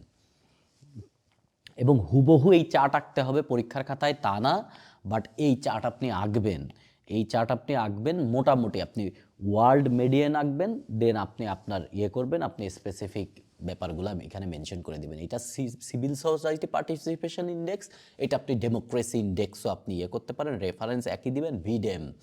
এবং এই ভিডেম প্রজেক্টেড ডেটা থেকে আমরা বিভিন্ন দেশের গণতন্ত্রের অবস্থা কী, তার দেশের মানবাধিকারের অবস্থা কী, তার দেশের সিভিল সোসাইটি কী রোল প্লে করতেছে, তার দেশের পরিবেশ নিয়ে কি অবস্থা হচ্ছে, এই সমস্ত জিনিস আমরা ব্যাখ্যা করতে পারি। ঠিক আছে, ওকে। সো এই জিনিসটা আমরা বুঝলাম এবং এই সিভিল সোসাইটির যে পার্টিসিপেশন আপনি বুঝতেছেন, বাংলাদেশের সিভিল সোসাইটির যে পার্টিসিপেশন এটা ড্রামাটিক্যালি কমে গেছে 2021 পর্যন্ত। সো 2021 পর্যন্তই যেহেতু তাদের ডেটা আসছে, সো আপনি 2021 পর্যন্তই দিবেন, বা প্রয়োজনে এইটাকে আপনি ওই কার্ভ অনুযায়ী আরেকটু করে প্লট করে দিতে পারেন, 2023 পর্যন্ত টেনে দিতে পারেন। কেননা 2023 পর্যন্ত ডেটা হচ্ছে এইরকম বিসিএসগুলোর জন্য, 46 বা সামনের বিসিএসেরগুলোর জন্য স্ট্যান্ডার্ড ডেটা। একবারে পেছনে যাওয়া জিনিসটা খুব একটা ইফেক্টিভ না, বাকিটা রিডিং পড়বেন, এটা বুঝে যাবেন আর কি। সিভিল সোসাইটি নিয়ে আপনি যতটুকু জানলেন, এরপরে হচ্ছে বই থেকে রিডিং পড়বেন এবং আপনি প্রেসাইজলি যে টাইপের জিনিস আমরা জানলাম, সিভিল সোসাইটি নিয়ে আমরা দুইজনের মতামত শিখছি। একটা হচ্ছে অ্যারিস্টটল কি বলেছেন এবং আর একটা হচ্ছে জন লক কি বলেছেন এবং মার্গান্থু এবং নিউ মার্ক্সবাদীরা কি বলেছেন। এইটুকু জিনিস হচ্ছে আপনি সিভিল সোসাইটি নিয়ে যে কোনো কোশ্চেনে আসলে আপনি লিখবেন এবং হুবহু লেখার দরকার নাই, মানে পুরাটা লেখার দরকার নাই। আপনি বলবেন অ্যারিস্টটল, জন লকের মতন মনীষীরা সিভিল সোসাইটির অ্যাক্টিভিটিকে খুব পজিটিভলি দেখছেন, মানে বাংলায় লিখবেন চমৎকার গুছায়, আমি এখন ডাইরেক্ট বলতেছি তো, এরকম বললেও হ্যান্স মার্গেন্থু এবং নিউ মার্ক্সবাদী তত্ত্ববিদরা এই জিনিসটা সমাজে খুব একটা বড় রোল প্লে করে না, বরং সমাজের অগ্রগতিকে আরও বাধা দান করে, এই কথাটা বলছে। এই কথা আপনি সব সময় সিভিল সোসাইটি নিয়ে কোনো কোশ্চেন আসলেই 2-3 লাইনে এটা আপনি লিখবেনই আপনি, সিভিল সোসাইটি নিয়ে যে কোনো কোশ্চেন আসুক। এবং সিভিল সোসাইটি নিয়ে যে কোনো কোশ্চেন আসলে আপনি ভিডেম এর ব্যাপারটা নিয়ে আসবেন এবং ভিডেমের চারটা দেওয়ার কথা দেবেন, এটা খুবই সংক্ষেপে, এবং মাঝখানে আপনি টোটাল ব্যাপারটা যে চাক এরকম করে লিখবেন। বাংলাদেশ বিষয় বলে প্রিপারেশন নেওয়ার স্টাইল এটাই এবং লেখার স্টাইলও এটা, যে আজকে আমি আপনাদেরকে কিছু বলে দিব, যে কিছু ডেটা, যে ডেটাগুলো আমি বড় বড় করে মার্ক করে দিব, এটা লিখতেই হবে, ওই বিষয়ে কোশ্চেন আসলে ওইটাই আপনি লেখা শুরু করবেন। ঠিক আছে, এরপরে আমরা মাইক্রো ফাইন্যান্স বা ক্ষুদ্র ঋণ ব্যাপারটা ঠিক না, ঋণ একটা বিশাল ব্যাপার, আমরা বলবো ফাইন্যান্স, কেননা এই ফাইন্যান্স বিভিন্নভাবে হতে পারে। ধরেন আমি আপনাকে একটা ল্যাপটপ ধার দিছি, যে আপনি ধরেন অনলাইনে কাজ করতে চান, ল্যাপটপ নাই, আমি আপনাকে বলছি ঠিক আছে এই ল্যাপটপটা নিয়ে তুমি কাজ করো, এটাও একটা মাইক্রো ফাইন্যান্স। সবসময় যে টাকাই দিতে হবে ব্যাপারটা তা না। সো ক্ষুদ্র ঋণ বলতে আমরা সাধারণত ওই টাকা পয়সা 10-5 হাজার টাকার ঋণ দেওয়া, এই ব্যাপারটা বুঝে যাই, ব্যাপারটা তা না, আমরা মাইক্রো ফাইন্যান্স। এবং এই মাইক্রো ফাইন্যান্স নিয়ে আমরা একটা রিসার্চ দেখব, এই পুরা রিসার্চটার বাংলা অনুবাদ এইটা, এবং লাস্টে মেইন রিসার্চের লিঙ্কটাও আমি দিয়ে দিয়েছি। এবং আপনাদের আমি এটা হচ্ছে অ্যালাইন্ড মার্কেট রিসার্চ, যারা অ্যাকচুয়ালি মার্কেট নিয়ে রিসার্চ করে ওদের ওয়েবসাইটে যাবেন, এরকম প্রচুর রিসার্চ পাবেন আর কি। একটা রিসার্চ হুবহু বাংলা ট্রান্সলেশন আপনাদেরকে আমি দেখানোর ট্রাই করছি, এইটার জন্য শুধু মাইক্রো ফাইন্যান্স পড়ানোর জন্য না, আপনাদেরকে এই বিষয়টাও বোঝানোর ট্রাই করতেছি যে ইন ফিউচারে যদি হায়ার এডুকেশনে চলে যান, তাহলে রিসার্চ যে খুব হাই ইন্ট্রিকেট জিনিস, একবারে কঠিন হয়ে যাবে ব্যাপারটা তা না, আপনি দেখবেন একবারে নর্মাল জিনিস আর কি রিসার্চ। মাইক্রো ফাইন্যান্স বা ক্ষুদ্র ঋণ নিয়ে অবশ্যই অবশ্যই অবশ্যই অবশ্যই অবশ্যই এবার কোশ্চেন আসবে এবং 20 মার্ক মিনিমাম পাবেন, আপনি আরও বেশি পাবেন। সেক্ষেত্রে এই যে কি কালার, এই কালারের যেটা লেখা আছে এই ডেটাটুকু আপনি সব যে মাইক্রো ফাইন্যান্স নিয়ে কোশ্চেন আসলে এটা আপনি লিখবেন। ঠিক আছে, মাইক্রো ফাইন্যান্স বাজারের মূল্য 2020 সালে ছিল $1 বিলিয়ন, $178 বিলিয়ন, মানে অলমোস্ট $179 বিলিয়ন। এটি অনুমান করা যায় যে 2023 সালে এই বাজারের পরিমাণ হবে প্রায় 500, মানে এক্স্যাক্ট আপনি এটাই বলবেন $500 বিলিয়ন পৌঁছাবে। তার মানে 2021 থেকে 2030 পর্যন্ত প্রতি বছর এটা 10.8% হারে বৃদ্ধি পাবে। এটা কে বলছে? এটা বলছে যে মার্কেট অ্যালাইন রিসার্চের তথ্য মতে। বুঝতে পারছেন? এই রিসার্চটা শুরু হয়েছে এই লাইন দিয়ে, কিন্তু মার্কেট অ্যালায়েন্স রিসার্চের তথ্য মতে। এবং এই রিসার্চটার নামই হচ্ছে মাইক্রো ফাইন্যান্স মার্কেট আউটলুক 2023। এবং এইখানে খুবই মানে ব্যানাল কথাবার্তা বলছে, জাস্ট একবারে সাধারণ কথাবার্তা বলছে। মাইক্রো ফাইন্যান্স কি, মাইক্রো ফাইন্যান্স কীভাবে কাজ করে, বাজার বিশ্লেষণ কি, মাইক্রো ফাইন্যান্স ইনস্টিটিউট, এখানে বেশ কিছু ব্যাপার আছে। দেখেন এখানে কিছু মাইক্রো ফাইন্যান্স নিয়ে ব্যাখ্যা করতে গেলে কিছু শব্দ আপনার চলে আসবে। একটা হচ্ছে micro finance institution, bank, micro finance institution, অব্যাংকিং আর্থিক প্রতিষ্ঠান। এবং এই টাইপের 3 টাইপের জিনিস এখানে কাজ করতেছে। এক মাইক্রো ফাইন্যান্স নিয়ে ব্যাংক কাজ করতেছে, মাইক্রো ফাইন্যান্স নিয়ে হচ্ছে আপনার মাইক্রো ফাইন্যান্স ইনস্টিটিউশন কাজ করতেছে, আর্থিক প্রতিষ্ঠান। আর্থিক প্রতিষ্ঠান বলতে হচ্ছে যারা অ্যাকচুয়ালি আর্থিক প্রতিষ্ঠান না, এরা কাজ করতেছে। সো আপনি মাইক্রো ফাইন্যান্স নিয়ে কথা বলতে গেলেই এই 3টা টার্ম আপনি নিয়ে আসবেন এবং বড় বড় কিছু মাইক্রো ফাইন্যান্স ইনস্টিটিউশনের নাম বলবেন। একটা হচ্ছে গ্রামীণ ব্যাংক, গ্রামীণ আমেরিকা, ব্র্যাক, অন্নপূর্ণা ফাইন্যান্স, তারপরে হচ্ছে ব্যাংক রকেট ইন্দোনেশিয়া, তারপরে বাঁধন ব্যাংক, কয়েকটা নাম আপনি বলবেন আর কি। এটার উপর একটা কোভিড-19 একটা প্রভাব পড়েছে। এবং দেখেন রিসার্চের ডেটা প্রেজেন্টেশন দেখছেন আপনি, মানে একটা রিসার্চ পাবলিশ হওয়া রিসার্চ, তার ডেটা প্রেজেন্টেশনের অবস্থা দেখেন। এইখানে এই পাশে জিনিসটা কত, এটা কত, এই জিনিসই বলে নাই, দেখছেন? মানে মেইন ইন্ডিকেটরই নাই তার। তাহলে আমি কিভাবে তুলনা করব? সে বলছে বাই প্রোভাইডার, মানে যারা দিবে। ব্যাংক বর্তমান অবস্থায় এইটা আছে 2020 সালে 2030-এ এই পর্যন্ত যাবে, মানে 2030-এ যে বড় হবে আর কি। মাইক্রো ফাইন্যান্স ইনস্টিটিউট বর্তমানে এই অবস্থায় আছে, ভবিষ্যতে এই পর্যায়ে যাবে। এবং নন ব্যাংকিং ফাইন্যান্স এই অবস্থায় আছে, ভবিষ্যতে এই অবস্থায় যাবে। কখনো যদি আপনি মানে গার্বেজ টাইপের ডেটা আপনি দিবেন না, এইরকম ডেটা না নিজেও দিয়ে ফেলা যায় রিটেনে। এবং আমি এরকম ডেটা বানাইতাম। আমি ধরেন আপনি তুলনা করতাম যে 2020-এ এটা ছিল, এটাকে বলে বার চার্ট। 2020-এ এত ছিল, 2034 ধরেন 30-এ এত হবে। এবং আমি ওই 30-এরটা ধরেন পেন্সিল দিয়ে তো পুরা ধরেন আপনি পুরাটা মার্ক করে দিলেন, পুরা ভরাট করে দিলেন, আর একটা খালি রাখলেন। আপনি তো এরকম কালারফুল পাবেন না। সো এইভাবে করে আপনি যদি বার চার্ট দিয়ে কম্প্যারিজন করেন না, জিনিসটা দেখতে খুবই চমৎকার হবে এবং এইভাবে রিপ্রেজেন্ট করবেন। এটা হচ্ছে যারা ঋণ দিবে তাদের দৃষ্টিকোণ থেকে, আর যারা ঋণ নিবে তাদের দৃষ্টিকোণ থেকে যদি আপনি দেখেন যে স্মল এন্টারপ্রাইজ, যারা একবারে ছোট ঋণ দেয়, যে আপনার এলাকায় দেখবেন যে এটা অনেকে এদের বলে সুদের ব্যবসা করে, মানে গ্রামে দেখবেন যে ছোট ছোট প্রতিষ্ঠান আছে, যারা গ্রামে আছেন তারা বুঝবেন, আমাদের এলাকাতেও আছে, যে বর্তমান এই অবস্থা 2030-এ তারা এই অবস্থায় যাবে। মাইক্রো এন্টারপ্রাইজ বর্তমানে এই অবস্থায় আছে, ভবিষ্যতে এই পর্যায়ে যাবে। মানে এই ব্লু লাইনটা আর কি দেখছেন, ইন্ডিকেটরই নাই এইখানে যে কত আছে বর্তমান, কত এসে আর কত বাড়বে, এটা যাবেন না। যেহেতু এটা আমিও খুঁজে পাই নাই, আপনারা আপনাদের মতন ইচ্ছা মতো দিয়ে দিতে পারেন, চাইলে এরকম ডেটা আপনারা আঁকতে পারেন। ওকে, মাইক্রো ফাইন্যান্সের বর্তমান প্রচলিত পদ্ধতি কি আপনারা জানেন? যে প্রচলিত পদ্ধতি হচ্ছে আপনি ব্যাংকে যাবেন, ধরেন গ্রামীণ ব্যাংকের গ্রাম অঞ্চলে আছে, সেখানে যাবেন, আপনি ঋণ নেবেন। বাট বর্তমান সময়ে টেকনোলজির ব্যবহার চলে আসছে, স্মার্টফোনের মাধ্যমে আপনি ঋণ নিয়ে নিতে পারেন। ধরেন এইরকম প্রতিষ্ঠান আছে যেখানে আপনি আপনার ডকুমেন্ট দিবেন, ওরা ডাইরেক্ট আপনাকে টাকা দিয়ে দিবে অনলাইনে, এবং আপনি কিস্তিও দিবেন অনলাইনে। সো এই কারণে আপনি বেশি পরিমাণ গ্রাহককে আপনি টানতে পারবেন। কেননা এটা আপনি একটা জিনিস বলবেন আপনার মাইক্রো ফাইন্যান্স বা হচ্ছে ক্ষুদ্র ঋণের ক্ষেত্রে এই ব্যাপারটা আপনি সাথে নিয়ে আসবেন। আজকের লেকচার না একটু অন্য টাইপের, এটা আপনার শুধু মনোযোগ দিয়ে শুনেন আর কি। এটা খুবই বোল্ড লেকচার, ব্যাপারটা এরকম না। ওকে, আপনার এরকম হতে পারে যে ধরেন আপনার এই বর্তমান সময়ে কিছু লোক আছে যারা ক্ষুদ্র ঋণ নিতে চায় না, শুধুমাত্র তার ইমেজ সংকটের কারণে। ধরেন এলাকায় একটা ব্র্যাকে গিয়ে আপনি ঋণ নেবেন, আপনি ঋণ নেওয়ার মতন লোক আপনি না এলাকায়, আপনি একটা বিপদে পড়ছেন। ধরেন আপনি যে মিডিল ক্লাস সোসাইটির যে একটা ইয়ে থাকে, মানে আত্মমর্যাদা, এই জন্য সে যেতে চায় না।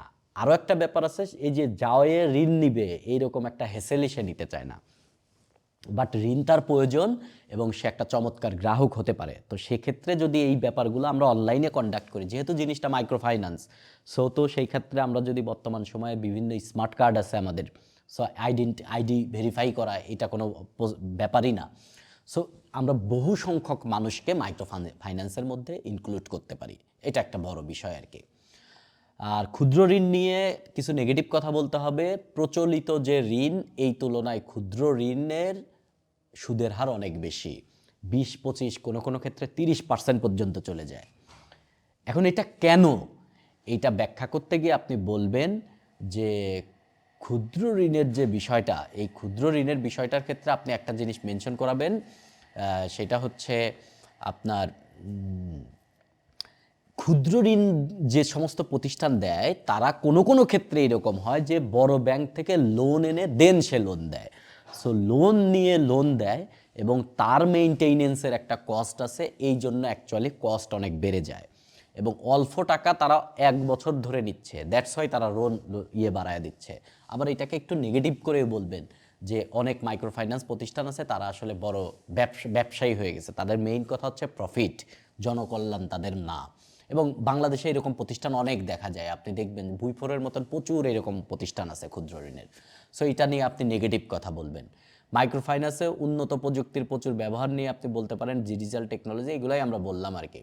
এইটার একটা সারসংক্ষেপ নিয়ে সে কনক্লুড করে দিছে এবং লাস্টে সে একটা চার্ট দিয়েছে, সেটা হচ্ছে সার্ভিস টাইপ কেমন, আমরা গ্রুপ বা ইন্ডিভিজুয়াল মাইক্রো ফাইন্যান্স হতে পারি, আমরা লিজ দিতে পারি, লিজিংটাও একটা মাইক্রো ফাইন্যান্স। যেমন আপনি ধরেন আপনার এলাকায় জমি আছে, আপনি আপনার এলাকার ক্ষুদ্র কৃষকদেরকে ওই জমি লিজ দিলেন যে ঠিক আছে তুমি চাষ করো, এটাও কিন্তু এক প্রকার মাইক্রো ফাইন্যান্স। আপনি ইনভেস্ট করতে পারেন, আপনি ইন্স্যুরেন্সের মাধ্যমে মাইক্রো ফাইন্যান্স দিতে পারেন এবং আপনি তাদেরকে অ্যাকাউন্ট দিয়ে এরকম করতে পারেন। প্রোভাইডার ব্যাংকও করতে পারে, নন ব্যাংকও করতে পারে, রিজিয়ন হিসেবেও আপনি তাদেরকে নিয়ে, এটা একটা জাস্ট একবারে কিছু লেখার না থাকলে এরকম কিছু লিখে আপনি আপনার লেখাটাকে সুন্দর করতে পারেন। এবার বিসিএস এই চ্যাপ্টারটা খুবই ইম্পর্টেন্ট। কেন ইম্পর্টেন্ট, এটাও ফর অবভিয়াস রিজন। এবং মূল আর্টিকেলটা এখানে দেওয়া আছে, আপনারা এটা যখন দিয়ে দিব এটার উপর ক্লিক করলেই আপনি মূল আর্টিকেলটা দেখতে পারবেন। অত বড় কিছু না, এটা একটা রিসার্চ। এবং আপনাকে আমি বললাম যে এইরকম একটা রিসার্চ, আপনি যদি খুবই অ্যাডামেন্ট টাইপের হন, আপনি রিসার্চ পাবলিশ করতে চান, এরকম একটা রিসার্চ আপনি 1 সপ্তাহের মধ্যে লিখতে পারবেন আর কি। সো রিসার্চ করা, ভবিষ্যতে হায়ার এডুকেশনে যাবেন যারা, রিসার্চ অলরেডি 2-1টা পেপার পাবলিশ হয় নাই যাদের, তাদেরকে কনফিডেন্স দেওয়ার জন্য পুরো রিসার্চটা আপনাদেরকে আমি দেখাইলাম, এটা কিছুই না। এই চ্যাপ্টার পড়তে গেলে আপনাদেরকে আরেকটা জিনিস জানা লাগবে, সেটা হচ্ছে এনজিও বা নন গভর্নমেন্টাল অর্গানাইজেশন। এনজিওর মেইন ডেফিনেশন হচ্ছে তারা বেসরকারি হবে, তারা অলাভজনক হবে এবং দাতব্য কার্যক্রম করবে। শুধু বেসরকারি হইলেই সেটা এনজিও হয় না। ধরেন আমি একটা প্রতিষ্ঠান করলাম এইচবিএস, আমার প্রতিষ্ঠানটা এনজিও হবে না যদি না আমারটা অলাভজনক হয় এবং যদি না আমারটা দাতব্য কার্যক্রম করে।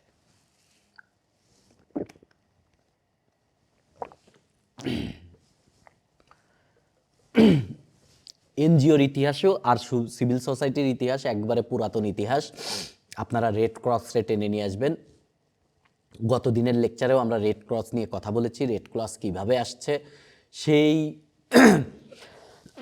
1863 সালে হেনরি ডুরান্ট, সেই আমল থেকেই এনজিও কাজ করতেছে। প্রথম বিশ্বযুদ্ধ পরবর্তী পুনর্গঠনে এনজিও কাজ করছে, দ্বিতীয় বিশ্বযুদ্ধ পরবর্তীতে এনজিও কাজ করছে এবং এনজিওর ব্যাপক প্রসার হয়েছে ইউএন গঠনের পরে। এবং ইউএনের যেটা ইকোসক বা জাতিসংঘের অর্থনৈতিক এবং সামাজিক কাউন্সিল, ইকোসক, এরা মূলত এনজিওদেরকে কন্ডাক্ট করে। এর ফলে এনজিও একটা বিশাল আকার ধারণ করছে আর কি। 80-র দশকের পর থেকে সারা ওয়ার্ল্ডে গ্লোবালাইজেশনের একটা বড় প্রভাব দেখা দেয় এবং সারা ওয়ার্ল্ডেই দাতব্য কার্যক্রম ছড়ায় পড়ে এবং এনজিও একটা বিশাল হয়ে দাঁড়ায় আর কি। এনজিও মানে মেইন ছড়ায় দ্বিতীয় বিশ্বযুদ্ধের পরে ইকোসকের প্রভাবে। সো আপনার লেখাগুলোর মধ্যে এনজিও নিয়ে কোনো কোশ্চেন আসলে আপনি এইগুলাকে ফুটায় তুলবেন এবং আন্তর্জাতিক কতগুলো এনজিওর নাম আপনি বলে ফেলবেন। এই হ্যান্ড রেজ করবেন না, এটা আমার মানে সামনের উপরে এটা ওপেন হয়ে আছে তো এটা দেখতে লাগে আর কি, ঠিক আছে। এটা ওকে। বাংলাদেশে এনজিওর ইতিহাস হচ্ছে অ্যাকচুয়ালি আমাদের মুক্তিযুদ্ধ কেন্দ্রিক।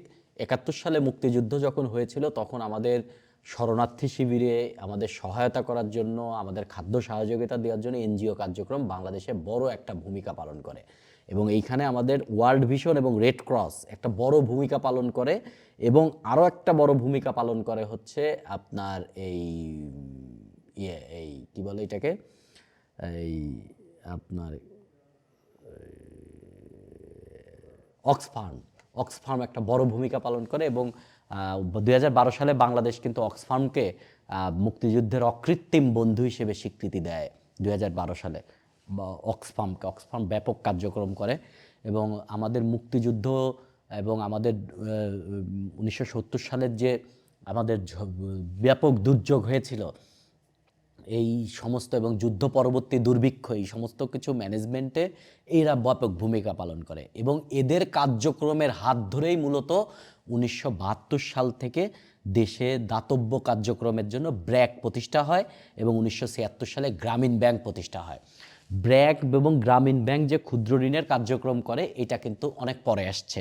তারা মেইনলি দেশের পুনর্গঠনে এবং দেশের মানুষের সাহায্য করার জন্য এরা প্রতিষ্ঠিত হয়েছিল, এবং দারিদ্র্য বিমোচন, শিক্ষা, স্বাস্থ্য, চিকিৎসা এই সমস্ত ক্ষেত্রে তারা অ্যাকচুয়ালি কার্যক্রম শুরু করেছিল।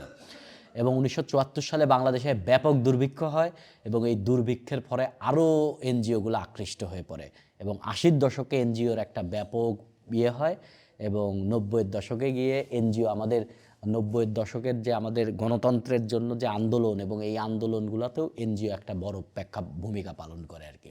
সো এই হচ্ছে বাংলাদেশের এনজিওর আপনি ব্যাপার স্যাপার। পরবর্তীতে এনজিওগুলো ধীরে ধীরে ক্ষুদ্র ঋণ কার্যক্রম পরিচালনা করে, এবং ক্ষুদ্র ঋণের পাশাপাশি তারা নারী অধিকার, শিক্ষা, চিকিৎসা এবং আপনার জাস্টিস মানে বিচার আচারের জন্যও তারা কার্যক্রম করা শুরু করে।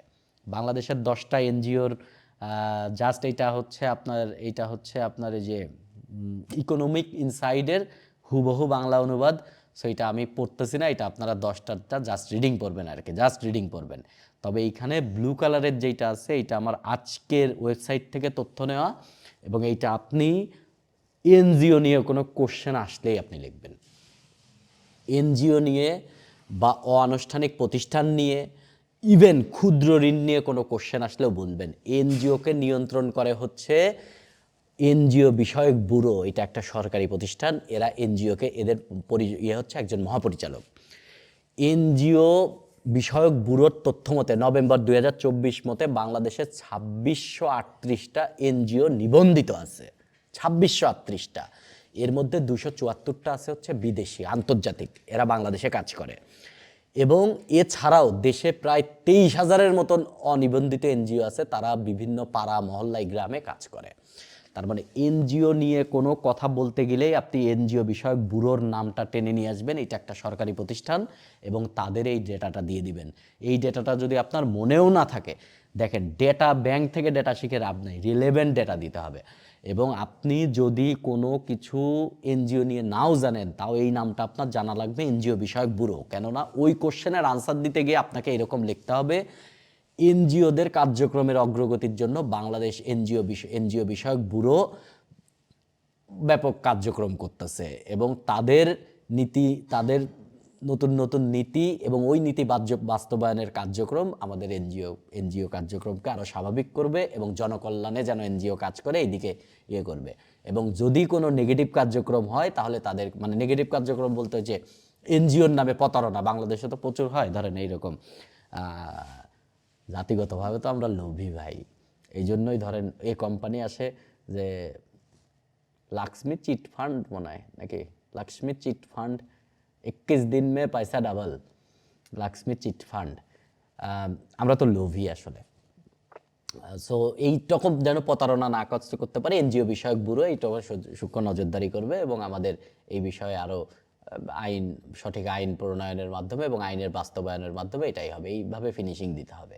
ঠিক আছে, আপনি সিভিল সার্ভিসের পরীক্ষা দিচ্ছেন এবং আপনার বাংলাদেশ বিষয়াবলীর খাতা এইরকম লোকজনের কাছে যাবে যারা এই লাইনের লোক। সো আপনার লেখাটা আরও বেশি গোছালো হবে। আশা করি বুঝতে পারছেন। আর বাকিটুকু রিডিং পড়বেন, ঠিক আছে, জাস্ট রিডিং পড়বেন। আর মানে এই যে অক্সফার্ম টার্ম নিয়ে এগুলো নিয়ে আপনাকে তথ্য পড়তে হবে। তো লাস্টে আর একটা তথ্য আপনি লিখবেন, এই তথ্যটাও খুবই ইম্পর্টেন্ট, সব জায়গায় লিখবেন। 2023 সালে অক্সফার্মের প্রতিবেদন অনুযায়ী এনজিও সহায়তায় উন্নয়নশীল দেশে 90 মিলিয়ন মতন মানুষ দারিদ্র্যের কষাঘাত থেকে মুক্তি পেয়েছেন। তার মানে যখনই ক্ষুদ্র ঋণ এনজিও নিয়ে এবার কোশ্চেন আসবেই, প্রত্যেকবারই আসে, এবার বেশি আসবে, সেইখানে আপনি অক্সফার্মের এই তথ্যটা দিয়ে দিবেন। এবং ব্র্যাক নিয়ে বললে আপনি বলবেন তারা 11টি দেশে প্রায় 100 মিলিয়ন মানুষ নিয়ে তারা কাজ করে, এবং এখানে দেবেন ব্র্যাকের বার্ষিক প্রতিবেদন 2022 তথ্যসূত্র, এটা আপনি দিয়ে দিবেন। এইভাবে এইগুলা নিয়ে না আপনি লিখবেন, বাট আপনার লেখা তো আপনার মতন করে লিখবেন, বাট এইগুলা দিয়ে আপনার লেখাটাকে চমৎকারভাবে রেলেভেন্ট ডেটা এগুলা কিন্তু মানে ওই রকম এত মানে খুবই এক্সাজারেটেড ডেটা না, ঠিক আছে। এবার আমরা বইতে যাই। বইটা হচ্ছে এরকম, আপনাদেরকে যে বই কিনতে বলেছি আমি, এবং যারা প্রিলিমিনারি দিবেন তারাও এই বই কিনবেন, অবশ্যই এই বই কিনবেন। আমরা দীর্ঘমেয়াদী পরিকল্পনা নিয়ে পড়ালেখা করতেছি, এবং রিটেনের বাংলাদেশ বিষয়বলিতে আপনারা যখন পড়বেন এই বই আপনাকে পড়তে হবে। আপাতত আমি বইটা খুব ভালো আমি বলতেছি না, বাট এই বইটা রাখতে হবে, বইটা আরও চমৎকার হতে পারত। এখানে দেখেন সিভিল সোসাইটি কি, তার ডেফিনেশন আছে। আমি কখনোই এরকম কোড দিয়ে লেখা শুরু করব না, কখনোই আমি কোড দিয়ে লেখা শুরু করব না। আপনি পরবর্তীতে বলতে পারেন যে এই বিষয়ে অমুক এই কথা বলছে, ঠিক আছে। ওকে, এটা নিয়ে আমরা কথা বলেছি, ওইখানে আমরা অ্যারিস্টটলের কথা বলেছি, মার্গাথেন্থুর কথা বলেছি, আমরা জন লকের কথা বলেছি। ওইভাবে করে আপনি লিখবেন। সুশীল সমাজের বৈশিষ্ট্য কি, সুশীল সমাজ কি কাজ করে, সেগুলো নিয়ে আমাদের আলোচনায় আসছে, এখানে আপনি রিডিং পড়বেন। বাংলাদেশের সুশীল সমাজ, এখানে বিস্তর কথাবার্তা লেখা আছে, আপনি রিডিং পড়বেন, বাট গোছালো এতে ছোট করে আমি যেভাবে লিখছি ওই অনুযায়ী আপনি লিখবেন। মাইক্রো ক্রেডিট কি, মাইক্রো ক্রেডিট কীভাবে কাজ করে, মাইক্রো ক্রেডিটের এত বিষয়ের সাথে লেখার দরকার নাই। মাইক্রো ক্রেডিট নিয়ে কথা বললে কি কি তথ্য দিতেই হবে আমি মেনশন করে দিছি, ওই অনুযায়ী আপনি প্রথমে ধাক্কাটা দিবেন, ওই অনুযায়ী প্রথম ধাক্কাটা ধরেন অক্সফার্মের তথ্য দিয়ে আপনি বলতে পারেন ওইটাও তো এক প্রকারের মাইক্রো ক্রেডিট, দারিদ্র্যের কোষাগার থেকে মুক্তি পেয়েছে, তার মানে কি ওইটা মাইক্রো ক্রেডিটই তো, ওরাও তো এনজিও। ওকে, মাইক্রো ক্রেডিট কি, তারা কাদেরকে দেয়, তারা কি কি কার্যক্রম করে, এটা রিডিং পড়বেন। তারা নারী ক্ষমতায়নের কাজ করে, তারা গ্রামীণ কর্মসংস্থান সৃষ্টি করে, কেন ওরা ঋণ দেয়, আপনি বেকার বসেছিলেন কাজ করবেন, নারীদেরকে পার্টিসিপেট করায়, প্রায় 90% নারী এই মাইক্রো ঋণ নেয়। তারা পুঁজির প্রবাহ বৃদ্ধি করে, শিক্ষা কার্যক্রম করে, গ্রামীণ ব্যাংক কিন্তু শিক্ষা লোন দেয়, আপনি আপনার এলাকার থেকে গ্রামীণ ব্যাংকের শিক্ষা লোন নিতে পারবেন। আবার অর্থনৈতিক উন্নয়ন, বেকারত্ব হ্রাস, গ্রামীণ উন্নয়ন, এইগুলো হচ্ছে আপনি পয়েন্ট আকারে লিখবেন, এই সমস্ত বিষয়গুলো পয়েন্ট আকারে লিখবেন, ঠিক আছে। এই সমস্ত বিষয়টা যখন আপনি উন্নয়ন লিখবেন না, পয়েন্ট আকারে লিখবেন। এনজিও নিয়ে অনেক আলাপ আলোচনা হয়েছে, আপনি রিডিং পড়বেন। এনজিও নিয়ে রিডিং পড়তে গেলে আর তেমন কিছু পড়ার নাই, জাস্ট রিডিং পড়ে যাবেন। আপনি একটা ফরম্যাট দাঁড় করাইলেন, যেভাবে আমি লিখে দিছি, প্রয়োজন ওইটাকে আপনি করলেন।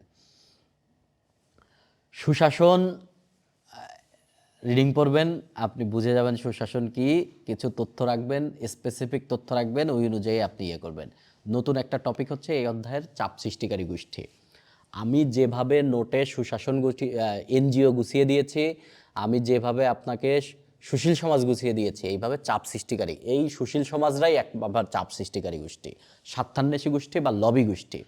যেমন টিআইবি একটা চাপ সৃষ্টিকারী গোষ্ঠী, ওয়ার্ল্ড ব্যাংক একটা চাপ সৃষ্টিকারী গোষ্ঠী, আইএমএফ একটা চাপ সৃষ্টিকারী গোষ্ঠী। ধরেন আপনার রাজনৈতিক দলও কিছু কিছু ক্ষেত্রে, বিরোধী রাজনৈতিক দলও চাপ সৃষ্টিকারী গোষ্ঠী।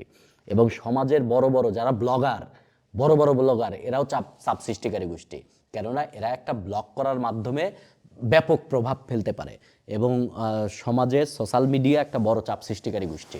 সরকারের নীতি নির্ধারণে এই সমস্ত বিষয় নজর রাখতে হয়।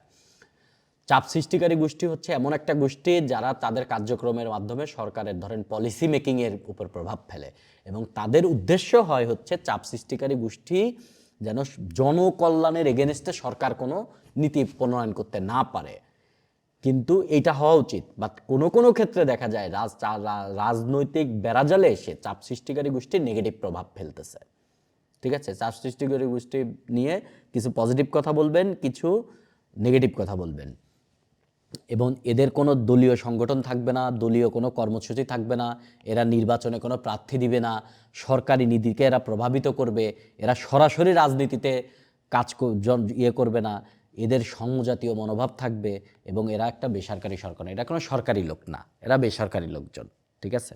এটা আন্তর্জাতিক হতে পারে, এরা ইন্টারনাল হতে পারে, এবং এরা পলিসিতে, এবং এরা কিভাবে পলিসি মেকিংয়ে হেল্প করবে, এরা সব সময় সরকারের দিকে নজর রাখবে যে জনকল্যাণমূলক ছাড়া কোনো কার্যক্রম করতেছে না কিনা, কোথাও ঘুষ দুর্নীতির প্রভাব প্রকোপতা বাড়তেছে কিনা এই সমস্ত দিকে নজর রেখে জনকল্যাণমূলক পলিসি এবং জনকল্যাণমূলক অ্যাক্টিভিটি করতে এরা প্রভাবিত করবে।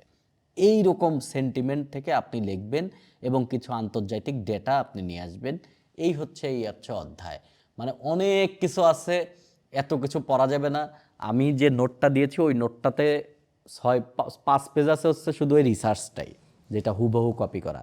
সব মিলা ওইখানে আছে 10 পেজ, আর বাদ বাকি কিছু অ্যাড করে ধরেন আপনি আরও 5 পেজ লিখবেন। তার মানে এই অধ্যায়টার প্রিপারেশন হবে আপনার 15 পেজ, এবং আপনি এই 15 পেজ রিডিং করবেন এবং পরীক্ষায় কোশ্চেন যাই আসুক ওই 15 পেজের তথ্য ওই প্রশ্নের আঙ্গিকে আপনি সাজায় চমৎকারভাবে লিখবেন। এবং আজকে আমি ওই যে কী কালার ওই কালারে মার্ক করে দিয়েছি যেগুলো, এগুলো তো লিখবেনই। আরও কিছু তথ্য, এইরকম তথ্য আপনি সাজায় রাখবেন চমৎকারভাবে, এইভাবে আপনি লিখবেন। এবং এই কাজটা আমি করি নাই কেন, সবাই থেকে সবাই আলাদা করবেন, ঠিক আছে, যেন আপনার তথ্যটা ইউনিক হয়, আপনার তথ্যটা চমৎকার হয়। গুগল করবেন বর্তমান সময়ে। সো রিটেনের প্রিপারেশন এইটাই যে ওভারঅল একটা ধারণা নেবেন, বাট পরীক্ষার হলে নিজের ভাষায় লিখতে হবে। ভাই কোনো কিছুই মনে থাকে না পরীক্ষার হলে, আমি বারবার বলছি কোনো কিছুই মনে থাকে না। সব কিছু আপনি চমৎকারভাবে সাজিয়ে নেবেন এবং পরীক্ষার হলে সুন্দর করে এটা লিখবেন। হুবহু পড়ে আইছেন ওই জিনিস লিখবেন, ব্যাপারটা তা না। সবচেয়ে বড় কথা আপনাদেরকে আমি বলি, রিটেনে সবচেয়ে বড় যে গুণটা থাকা দরকার, প্রশ্ন পড়তে পারা, প্রশ্নটা পড়তে পারা। প্রশ্নে কি চেয়েছে আর আপনি কি উত্তর দিচ্ছেন, এই দিকে নজর রাখা। প্রশ্নটা মনোযোগ দিয়ে পড়তে হবে, সেই প্রশ্নতে কি চেয়েছে ওই ভাবাদর্শে ওই দিকে ফোকাস করে আপনি উত্তর করবেন, ঠিক আছে? আলোচনা বিস্তর না বা রিটেনের এইসব বিষয়। এবং আজকে যারা প্রিলিমিনারি প্রিপারেশন নেবেন তারা যে শব্দগুলা শিখলেন, এইরকম জিনিস এইভাবে করে, বা এই যে জিনিসগুলা নাম শিখলেন, এইগুলাই আপনি যখন এই অধ্যায়ে আমরা ডাইজেস্ট থেকে পড়বো তখন দেখবেন যে এইগুলা চমৎকারভাবে হেল্প করবে আর কি এইগুলো। এখন হ্যান্ড রেইজ করতে পারেন, 2-4 জনের সাথে কথা বলি। মেজবা কথা বলেন তো। ভাই আসসালামু আলাইকুম। ওয়ালাইকুম আসসালাম। ভাইয়া আমি 46 রিটেন দিব এবার। ওকে। তো অ্যাপ্লাই করার সময় আমি আমার পাবলিক ইউনিভার্সিটির বন্ধুদেরকে দেখে, মানে ওদের সেশন যেটা থাকে, মানে 21 সেশন আর কি পরীক্ষা, ওটা মনে হয় ওদের দেরিতে হয়েছে, মানে আগে আগে আর কি। তো আমার যেটা সেশন এটা 21 ছিল, অটাম সেমিস্টার। তো আমি পাসিং হবে 23, সার্টিফিকেটে লেখা আমি 21 দিয়ে অ্যাপ্লাই করে ফেলছি 46 এ। এটা কোনো প্রভাব ফেলবে না, এটা কোনো প্রভাব ফেলবে না, ঠিক আছে? এটা কোনো অন্যায় না, ঠিক আছে? আপনি যে কাজটা করবেন সেটা হচ্ছে এই রিটেন শেষ হয়ে যাবে, যখন আপনার রিটেন শেষ হয়ে যাবে তখন আপনি এই বিষয়ে একটা অ্যাপ্লিকেশন লিখে নিয়ে, হাতে লিখে একটা অ্যাপ্লিকেশন বা প্রিন্ট করে একটা অ্যাপ্লিকেশনে সাইন দিয়ে আপনি পিএসসিতে গিয়ে জমা দিয়ে আসবেন, ঠিক আছে? এবং এই অ্যাপ্লিকেশন যখন জমা দিবেন না, এই অ্যাপ্লিকেশন একটা ফটোকপি করে নিয়ে যাবেন। ওই যখন আপনি পিএসসিতে ঢুকবেন আর কি, মেইন গেট দিয়ে ঢুকলেন, ভেতরে ঢোকার পরে, মানে মেইন গেট দিয়ে ঢুকে ভেতরে ঢোকার পরে বাম পাশের দিকে দেখবেন যে পোস্ট অফিস আছে। পোস্ট অফিস ভেতরে মানে ওই বিল্ডিংয়ের ভেতরে পোস্ট অফিস, এবং ওইখানে দেখবেন যে এই অ্যাপ্লিকেশনগুলো জমা নেয়। তখন আপনি বলবেন যে আপনি আমার কপিটাতে, এই ফটোকপিটাকে একটু, আপনি যে অ্যাপ্লিকেশন জমা নিয়েছেন এটা একটু রিসিভ করে দেন, ঠিক আছে? সেইটা রিসিভ করে নেবে। ভাইয়া মানে আমার কথা শুনেন, এই রিসিভ করা কপিটা আপনি রেখে দিবেন। এইটা নিয়ে পরীক্ষা চলাকালীন সময়ে কোনো প্রভাব পড়বে না। একটা ইস্যু দাঁড়াবে যখন আপনি ভেরিফিকেশন হবে, তখন আপনার কাছে ধরেন এইরকম এজেন্সিগুলো আসবে, সেটা ডিএসবি হতে পারে, এনএসআই হতে পারে, তারা যখন ভেরিফাই করবে না, তখন ওই পাসিং ইয়ারটা দিতে হবে তাদের সার্টিফিকেটের অনুযায়ী। তখন প্রত্যেকের কাছে আপনি একটা করে এই অ্যাপ্লিকেশনের ফটোকপি দিয়ে দিবেন, সবার কাছে একটা করে ফটোকপি দিয়ে দিবেন, একটা করে ফটোকপিকে দিয়ে দিবেন যে আমি এই কাজ করেছি, এটা আমার ভুল হয়েছে এবং আমি পিএসসির কাছে এটার অ্যাপ্লিকেশন জমা দিয়েছি। আমার কথা বুঝতে পেরেছেন? বুঝতে পারছি ভাইয়া, মানে কিন্তু রেজাল্ট কিন্তু আগেই বের হয়ে গেছিল, মানে অনেক কোনো আগে, সমস্যা মানে নাই, আমি কোনো সমস্যা না ভাই, এটা কোনোই সমস্যা না, এটা ভাইয়া কিছুই থ্যাংক হয় ইউ। না, এটা কোনোই সমস্যা না ভাই। এগুলো আরো কত বড় বড় ঘটনা ঘটে যাচ্ছে, এগুলো কিছুই না। প্রচুর মানুষ এই ভুল করছে, এটা কোনো সমস্যা না। অরিন কথা বলেন।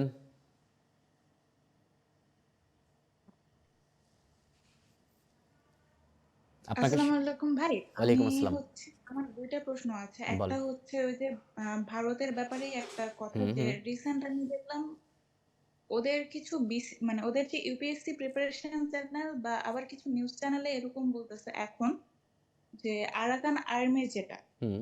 যে আরাকান আর্মি নাকি হচ্ছে বর্ডারটা কন্ট্রোল করছে, এখন নাকি ওদের সাথে কাজ করতেছে বা ওইটা হচ্ছে মানে এরকম আরকি এটা কথা হচ্ছে ফলস বলতেছে। ফ্ল্যাগ, এগুলাই হচ্ছে ফলস ফ্ল্যাগ, এগুলা কিছুই না ভাই। এগুলো আরাকান আর্মি হলে আমাদের পররাষ্ট্র মন্ত্রণালয় এই বিষয়ে বক্তব্য দিবে। আর তো যখন আপনি দেখবেন যে মায়ানমার সরকারের উদ্দেশ্যে আমাদের পররাষ্ট্র মন্ত্রণালয় বক্তব্য দিয়েছে, তখন আপনি বুঝবেন যে আসলে এটা। আর আমাদের আচ্ছা আরাকানের যে রিজিয়ন 270 কিলোমিটারের মতন যে বর্ডার আছে, এইটা আমাদের সুরক্ষা। আপনারা যখন আমার প্রথম রাশিয়ার ভিডিও থেকে একটা জিনিস দেখেছেন, ন্যাচারাল ডিফেন্স বলে একটা বিষয় আছে। সো আমাদের ন্যাচারাল ডিফেন্স ওই এলাকা দিয়ে ব্যাপক স্ট্রং। সো ওরা আক্রমণ করে আমাদেরকে কোনো কিছুই করতে পারবে না, বরং আমাদের এই পাশে রোডগার্ড ভালো, ঠিক আছে। সো আমাদের মিলিটারি মোবিলাইজেশন খুব সুবিধা হবে। এটা আমাদের জন্য বড় কোনো থ্রেট না, আমি মনে করি না। আর যারা এই যে এইগুলা বলতেছে না, এটা তাদের এইগুলা এক্সাজারেটেড তথ্য। আপনার সেকেন্ড প্রশ্ন বলেন। আর সেকেন্ড প্রশ্ন হচ্ছে আমি এবার রিটেন দেব না, আমি হচ্ছে 47 এপ্রিলের জন্য ওকে, প্রিপারেশন ওকে, নিতেছি। আর ওকে। প্লাস হচ্ছে আপনি ওই যে 13 চ্যাপ্টার যেটার কথা হুম, বলছিলেন হুম। ওটা আমি একটু দেখছি মানে ওইটা আর কিন্তু আমি ওটা প্রিলিম না, এটা কিন্তু 13 নম্বর চ্যাপ্টার রিটেনের, এই যে চ্যাপ্টারটা দেখালাম। জি আমি মানে আমি আর কি একটু দেখা মানে ওটা আমি কিনছিলাম হচ্ছে আপনি যখন ফার্স্ট হ্যাঁ, হ্যাঁ, হ্যাঁ, বলছিলেন আপনাদের প্রথম থেকে আমি বলেছি, হ্যাঁ। সব হ্যাঁ প্রিলিওয়ালার কাছে এই বই থাকতে হবে। সব প্রিলিওয়ালার কাছেই থাকতে হবে। হ্যাঁ তখন আমি কিনেছিলাম। এখন হুম। কথা হচ্ছে কি তখন মানে ওটা তো জুলাইয়ের আগে না, কোনো কাহিনী, তো সমস্যা নাই। এখন আপনি ওইটাই রাখেন, নতুন কেনার দরকার নাই। আপনারা সামনে যখন হ্যাঁ যখন দিবেন তখন চেঞ্জ করবেন। না আসলে আমি একটা এই জিনিস দেখছিলাম যে এখানে মানে সুশীল সমাজের কথা বলতে গিয়ে অনেক সময় মানে একটা কথা বলছিল যে পদ্মা সেতুর আহ মানে হুম, দুর্নীতির ব্যাপারে সুশীল সমাজ অনেক কথা বলছে কিন্তু সেটা প্রমাণ করতে পারে নাই বিশ্ব হুম, ব্যাংকের কথা। হুম, হুম, এখন আবার যে আমরা এখন যে নিউজ গুলা দেখি ওখানে আবার অনেকে বলে যে এখন যেটা হুম, বলে হুম, যে হুম, হচ্ছে বাংলাদেশ ব্যাংকে টাকা ছাপানোর কথা বলা হয়েছে, বাড়ায় ছাপানোর কথা হুম, বলা হয়েছে, এই জন্য হচ্ছে ইনফ্লেশনটা যতটা হওয়ার কথা ছিল তার চেয়ে বেশি বেড়ে গেছে। হুম। তো এখন মানে এটা পড়তে গেলে হচ্ছে এখন বর্তমান সময়কার এই জিনিসটা এই হচ্ছে যে অনেকটা দেখেন, আপনার যে খটকা লাগতেছে না, আপনার খটকা জি লাগতেছে মানে আপনি সিভিল সার্ভিসের লাইনে আপনি ঠিকঠাক আছেন আর কি। ঠিক আছে, আপনার মাথা বড় হচ্ছে, এবং এইটাই হচ্ছে একটা ইন্ডিকেটর। এইটা দিয়ে আপনি নিজেকে জাজ করবেন, ঠিক আছে। সো পুরান বই পড়েন, কোনো সমস্যা নাই, ঠিক আছে। আর কোনো জায়গা পড়তে গিয়ে যদি খটকা লাগে, আচ্ছা এটা তো এইভাবে থেকে এইভাবে বলা যায়, মানে আপনি সিভিল সার্ভিসের লাইনে ঠিক আছেন, আপনার রাস্তা পুরো ক্লিয়ার আছে, আপনি শুধু পড়ালেখা করে যান, আপনার ফিউচার ভালো হবে, কোনো চাপ নাই ভাই। এটাই তো ব্যাপার, পড়তে পড়তে তো এই যে উন্নতিটা, এটাই তো উন্নতি খেয়াল রাখতে হবে।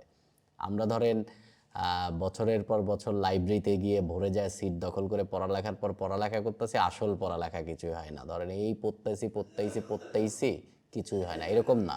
আপনার থিঙ্কিং বাড়ান। আজকে দেখেন আমি টোটাল শ্যালো আলোচনা করলাম, জাস্ট ওভারঅল একটা বিষয় নিয়ে আলাপ আলোচনা করলাম, একটা অধ্যায় নিয়ে এরকম ওভারঅল একটা ধারণা নিয়ে। এখন আপনি রিডিং পড়বেন, আপনার কি তথ্য পিক করতে হবে, কেন তথ্য পিক করতে হবে, এগুলো ধারণা পেয়ে গেলেন, এবং এই অনুযায়ী আপনি পরবর্তীতে কাজ করবেন। আমরা আরেকজনের সাথে কথা বলি, সোলাইমান আহমেদ, কথা বলেন। আসসালামু আলাইকুম। ওয়ালাইকুম আসসালাম। ভাই আমার প্রশ্নটা খুবই ছোট্ট।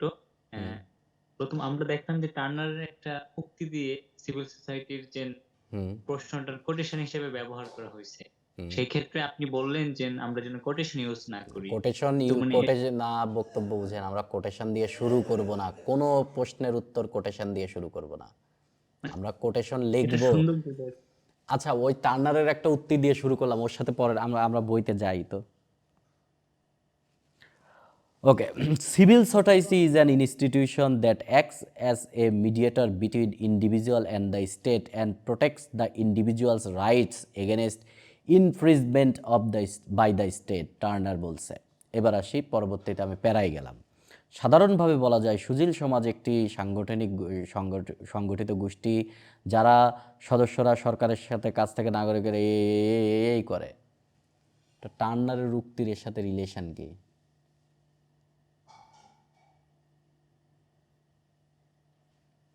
কোনো রিলেশন আছে?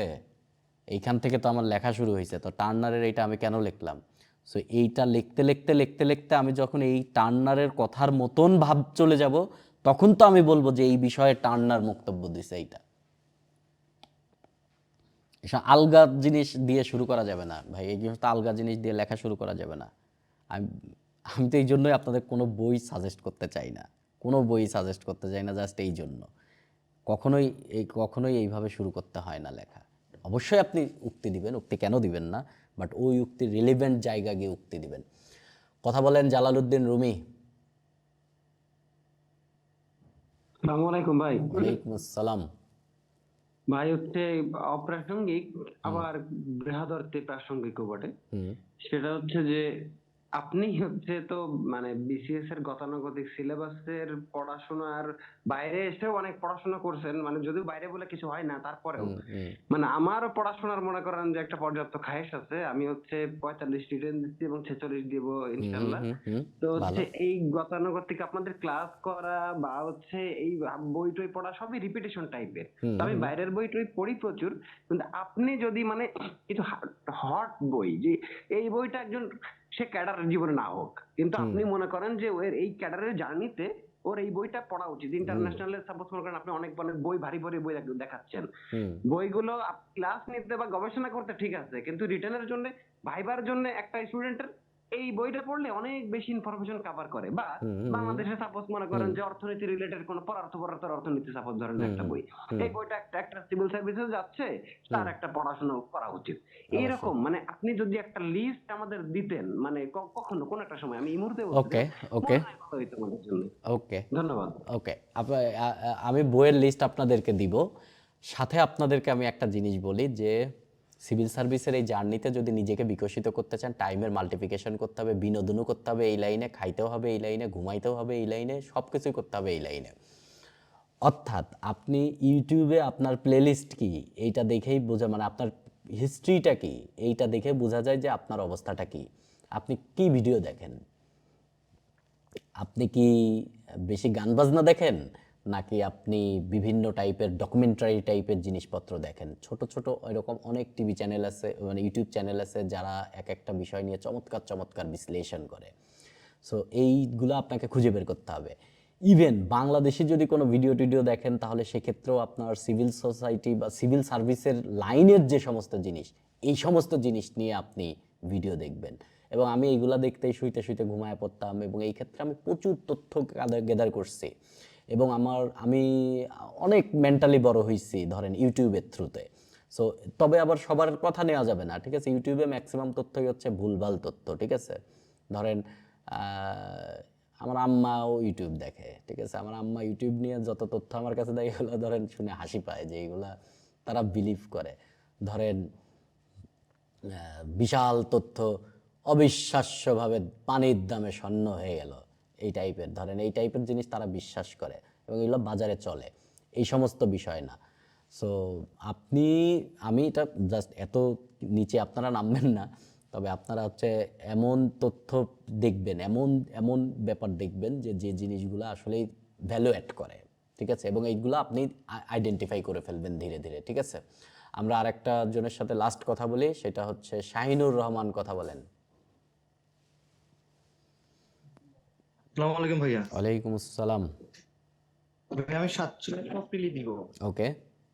আমি হচ্ছে আপনার দেখানোর মতে মানে আমি বাংলা সাহিত্য, তারপরে হচ্ছে বাংলাদেশ বিষয়াবলী হচ্ছে পড়ছিলাম, মানে ইউনিকের বইটা আমি পুরোটা পড়ে ফেলছি, পড়ে হচ্ছে ডাইজেস্ট থেকে পড়ছি।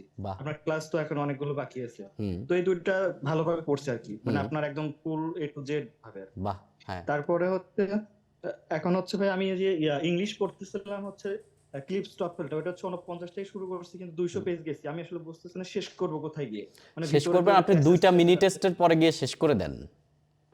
2টা মিনি টেস্ট, 2টা মিনি টেস্ট দেওয়ার পরে আরো কিছু গ্রামাটিক্যাল ব্যাপার আছে মিনি টেস্টগুলোর পরে গিয়ে, ঠিক আছে? ওই পর্যন্ত গিয়ে শেষ করে দেন। আর আপনি যতদূর গেছেন তত দূরে আপনি অনেক দূর চলে গেছেন। আচ্ছা, আপনার এখন কি মনে হয় বলেন তো, ক্লিপস টফেল পড়ার পরে আপনি কি ফিল করেন? ক্লিপস টফেল মিলিয়ে আপনি 2টা বাক্য বলেন। ক্লিপস টফেল পড়ার পরে এই বইটা নিয়ে 2টা বাক্য বলেন। Clips TOEFL makes easy in grammar. Okay. It helps me dramatically to understand the topics of grammar. Okay. আপনি কি আসলে মজা পাইছেন? জি ভাই, মজা পাইছি, ভালো লাগছে। মানে হচ্ছে এই আমি জিনিসগুলো একদম বলতেছি এই খুব মজা না, আমি বলতেছি আপনি ছোটবেলা থেকে বহু গ্রামারের বই পড়ছেন, অমুক বই তমুক বই, এরকম মেলা বই পড়ছেন। যত গ্রামারের বই পড়ছেন তার সাথে যদি কম্পেয়ার করেন, আপনার পড়া সবচেয়ে চমৎকার গ্রামার বই কোনটা? জি ভাই, এটা মানে আমার কাছে মনে হচ্ছে একটা গোছানো একটা জিনিস। আর বেস্ট আমি জিনিস, হচ্ছে সবকিছু বেস্ট মানে বেস্ট এবং এত বেস্ট। চমৎকার জি, জিনিস বেস্ট। আর হয় না, ঠিক আছে? এত জি, চমৎকার জিনিস আর জি, হয় না।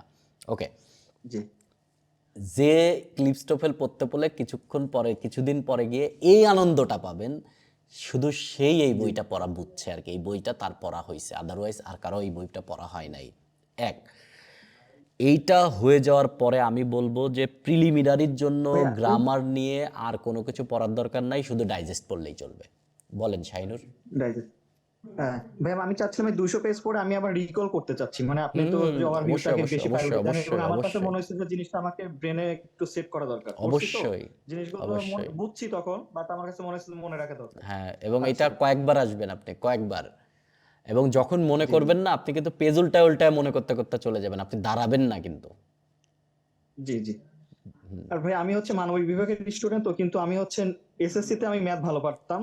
তো হুম আমার এখানে ইচ্ছা আছে যে আমি যাতে ম্যাথে হচ্ছে মানে হুম আর্টসের স্টুডেন্টদের অনেক ভালো পাই আর কি, হুম 80 এই নম্বর আর কি সেন্টিমেন্ট থেকে সেন্টিমেন্ট। বের হয়ে আসতে হবে, এই সেন্টিমেন্ট থেকে বের হয়ে আসতে হতে হতে হবে। জি, এবং আপনার বক্তব্য এরকম হবে যে আমি ম্যাথ ভালো পারতাম, এইটা না, আপনি বলবেন আমি ম্যাথ ভালো পারি এবং ওইটাকে জি আমি আরো ভাই, ভালো করতে ইনশাল্লাহ। চাই। মানে দুই সেন্টেন্সের হ্যাঁ, মধ্যে বহু আর পার্থক্য আছে।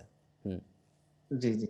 আমি ভাই হচ্ছে চাচ্ছিলাম যে আপনি যে আইকিউ বলছেন যে যেভাবে পড়তে আর কি, আমি চাচ্ছিলাম যে রিটেনের প্রিপারেশন যাতে এখনই আইকিউ মানে মেন্টাল এবিলিটি হয়ে যায়। তো হুম এই জন্য হুম আমি কোন বইটা ফলো করতে পারি যে কোনো বাজারে? একটা মেন্টাল আপনি এবিলিটির যেভাবে জন্য বলছেন। আপনাদেরকে আমি বলেছি যে বাজারে প্রচলিত যে কোনো বই থেকে মেন্টাল এবিলিটি, রিটেন আর প্রিলিমিনারিতে একই জিনিস, ওইখানেও এমসিকিউ, রিটেনেও জি, এমসিকিউ। তাহলে আপনি বিগত বছরের কোশ্চেনগুলোকে টাইপ ওয়াইজ আলাদা করে ওই মেকানিজমটা শেখার ট্রাই করবেন যে এ জাতীয় কোশ্চেনকে অ্যাটাক করতে হয় কোন দিক দিয়ে এবং কেন এই দিক দিয়ে অ্যাটাক জি, করতে হয় এটাকে। ঠিক আছে, প্রত্যেকটা টাইপ আপনি ক্লিয়ার হয়ে যাবেন, শেষ। ভাই অনেকে যে খাইরুলস যে মেন্টাল এবিলিটি পড়ে হ্যাঁ, ওইটা পরে পড়লে তো পড়বে, বড় বই যদি মনে সেখানে হয়। বিগত সব বছরের কোশ্চেন থাকে এবং সেই কোশ্চেনগুলোকে জি, যদি সর্ট আউট করা থাকে এবং কোনো একটা টপিক নিয়ে যদি আপনাদের হয়, কোনো একটা টপিক নিয়ে যদি ব্যাপারটা এরকম হয়, আপনাদেরকে একটা, আচ্ছা ক্লাস শেষে অনেকে আছেন, আপনাদেরকে একটা চমৎকার জিনিস আপনাদের দেখায়, ম্যাথ কেমনে পড়তে হয়। আসেন, ম্যাথ কেমনে পড়তে হয়, বা কেমনে পড়া উচিত আর কি, পড়তে হয় এই বক্তব্যটা বলাটা ঠিক না, ঠিক আছে? বাজারে প্রচলিত যত ম্যাথের বই আছে, আজকে আপনাদের একটা জিনিস শেখাবো। মানিক, ওই দুইটা দাও তো আমাকে, দুইটা A4 সাইজের পেজ দাও তো আমাকে। শুনেন, আমরা কথা বলবো চক্রবিন্যাস, ঠিক আছে? চক্রবিন্যাস।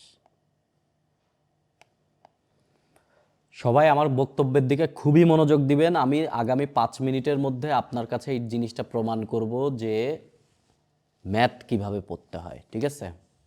ম্যাথ কিভাবে পড়তে হয় এরপরে আমি বক্তব্য দিয়ে দিব এবং বক্তব্য দেওয়ার পরে আপনারা আপনাদের কাছে যে ম্যাথ বই আছে, সেটা যার লেখাই হোক না কেন, চক্রবিন্যাস টাইপে যায় এই জিনিসটা পড়বেন। আপনারা এই কোশ্চেন জানেন যে 10টা মুক্তা দিয়ে একটি মালা তাকে করে হচ্ছে 10 - 1 ফ্যাক্টোরিয়াল বাই 2, ঠিক আছে? প্রত্যেকটা বইতে এই দুইটা কেন, আমি চক্রবিন্যাস এখন বোঝাচ্ছি না যে চক্রবিন্যাস কি জিনিস, এই দুইটা কেন, নিচের দুই, সব 10 জন মানুষকে চক্রাকারে যদি আপনি বিন্যাস করেন, 10 জন মানুষকে যদি চক্রাকারে বিন্যাস করেন, তাহলে আপনি বলেন 10 - 1 ফ্যাক্টোরিয়াল। শাইনুর কি এই জিনিস জানেন? আপনার স্যার এটা হচ্ছে আমি অনেক আগে একবার ভিডিও দেখছিলাম, আমি হচ্ছে মানে এগুলো পড়ি নাই। তো ওকে, হচ্ছে এই এগুলো n - বলতে নাই, 1 just এই একটা ব্যাপারটা কি আপনি জানেন? 10 আচ্ছা, এই n হচ্ছে - 1টা কে জানেন? এরকম একজন হ্যান্ড রেজ করেন, তার সাথে কথা বলতে বলতে বুঝাই, তাহলে জিনিসটা ভালো হবে আর কি। দুইজন হ্যান্ড রেজ করে আছেন, এরা নামায় দেন। আচ্ছা, রাফি বলেন তো, রাফি কথা বলেন। রাফি কি এটা বুঝেন? n - 1 ফ্যাক্টোরিয়াল জি ভাই, এটা n - 1 ফ্যাক্টোরিয়াল ভাই। কেন n-1 ফ্যাক্টোরিয়াল এটা কি জানেন? আচ্ছা আচ্ছা, কারণ ভাই চক্রাকারে বিন্যাসের ক্ষেত্রে, এমনি বিন্যাসের ক্ষেত্রে হয় হচ্ছে আপনার, আমরা চক্রবিন্যাসের কারণটা স্পেসিফিক n-1 কেন সেটা আমরা আপাতত ব্যাখ্যা করি, সমস্যা নাই। সেটা হচ্ছে আমরা ABCD-কে যদি বিন্যাস করি, এটা জানেন 4 ফ্যাক্টোরিয়াল উপায়ে বিন্যাস করা যায়, অর্থাৎ 4 ইন্টু 3 ইন্টু 2 ইন্টু 1, তার মানে 24 উপায়। সেই 24 উপায়টা কি? এই যে BCDA, CADB, BACD, এইরকম ধরেন অনেক BACD, এরকম অনেক 24 বার বিন্যাস করা যায়। এই হচ্ছে মোট 24 বার, ঠিক আছে? কিন্তু আমি একটা বিন্যাস লিখি A B C D, এখন চক্রাকারে লিখতেছি, ঠিক আছে? আরেকটা লিখলাম ধরেন D A B C, আরেকটা লিখলাম C, এটা হচ্ছে ধরেন D, এটা হচ্ছে A, এটা হচ্ছে B, আর এটা হচ্ছে C।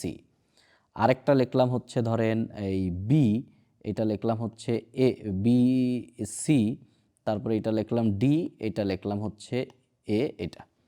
এদেরকে যদি আমি সাজায় লিখি, প্রথমটা হচ্ছে ABCD, তারপরেরটা হচ্ছে DABC, তারপরেরটা হচ্ছে CDAB। সবাই মনোযোগ দিবেন, কঠিন মনোযোগ, ঠিক আছে? আর এইটা হচ্ছে BCDA। এই চারটা যদি আমরা সাজায় লিখি সোজাসুজি করে, দেখেন চারটাই আলাদা আলাদা জিনিস, চারটাই আলাদা আলাদা জিনিস। সো চারটা ডিফারেন্ট জিনিস আর কি, এই চারটাই ডিফারেন্ট জিনিস, ঠিক আছে? এই চারটাই ডিফারেন্ট জিনিস। কিন্তু এই চক্রাকারের দিকে যদি মনোযোগ দেন, এই প্রথম যে জিনিসটা আছে, এই জিনিসটাকে যদি হালকা ডানে ঘুরায় দেন, তাহলেই কিন্তু এইটা হবে। দেখেন, হালকা ডানে ঘোরানো বলতে আপনারা 4 জন টেবিলে বসে আছেন, একটা ঘরের মধ্যে টেবিলে বসে আছেন, ঘরটারে একটু ঘুরায় দিছেন, মানে এই ঘরের মধ্যে 4 জন বসেছিলেন, আমরা ঘরকে একটু সরায় দিছি।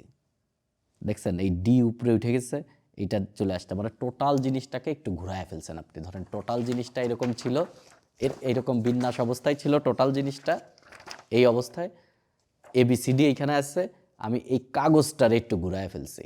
এতে করে কিন্তু বিন্যাসের কোনো চেঞ্জ হয় নাই, বিন্যাসের তেমন কোনোই চেঞ্জ হয় নাই, হুবহু যা আছে তাই।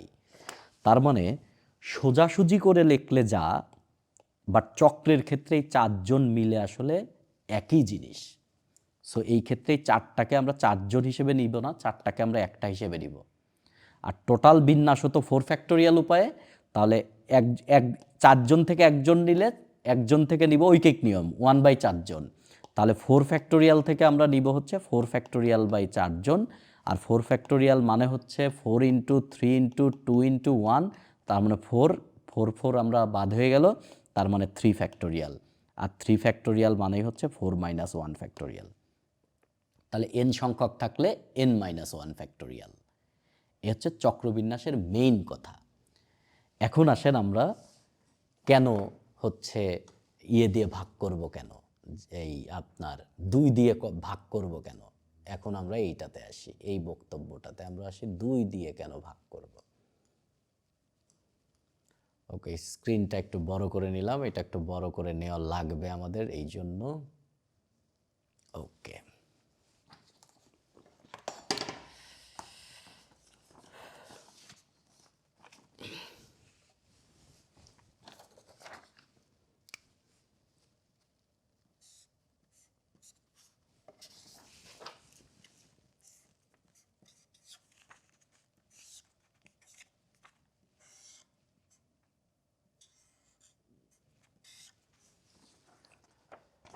ওকে, কার সাথে কথা বলতেছিলাম আমি? সে উপর থাকেন, কথা বলতে হবে একজনের সাথে আমার। আচ্ছা, আরাফাত কথা বলেন। আরাফাত দেখতেছেন? জি ভাই, দেখা যাচ্ছে। কি দেখতেছেন? ABCD এই চক্রাকারে, মানে এটা ওকে স্বাভাবিক। ওকে, এটা আমার সামনে আছে না? জি আপনি আমার এই দিক থেকে সামনে থেকে দেখতেছেন, বাট আমি কি পেছন থেকে দেখতেছি না? জি জি। আপনার ডানে কি? আমার ডানে B, আর আমার ডানে কি? D। আমার ডানে D, তাই তো? জি জি জি ভাই তাহলে বলেন আপনি যেটা দেখতেছেন আপনি কি সামনে থেকে দেখতেছেন নাকি উপর থেকে দেখতেছেন? এই আমি ভিউটার নাম কি? এই ভিউটার নাম কি? টপ ভিউ নাকি ফ্রন্ট ভিউ? Front font? কাগজের ফন্ট আছে নাকি? সরি টপ টপ আর বাটন এছাড়া কোনো ভিউ হ্যাঁ নাই টপ কাগজের। জি জি কি দেখতেছেন জি আপনি? না টপ ভিউ। জি জি জি আপনি টপ যেটা আর বটম সামনের থেকে দেখতেছেন আমি সেটার পেছন থেকে দেখতেছি। পেছন থেকে জি ভাই ঠিক বুঝতে আছে? পারছি তাহলে জি বলেন জি আপনার ডানে যা আমার ডানে কি তাই? না তাহলে আপনি যা দেখেন আমি কি তাই দেখি? আপনি যা দেখেন আমি কি তাই দেখি? পেছন থেকে যদি আমি এখন দেখতেছি যে আপনি যা দেখতেছেন আমি কি তাই দেখতেছি? না সাইড তো চেঞ্জ আছে অবশ্যই সাইড চেঞ্জ আছে। আপনার বিন্যাসটা কি? আপনি সোজা করে বলেন আপনার বিন্যাসটা কি?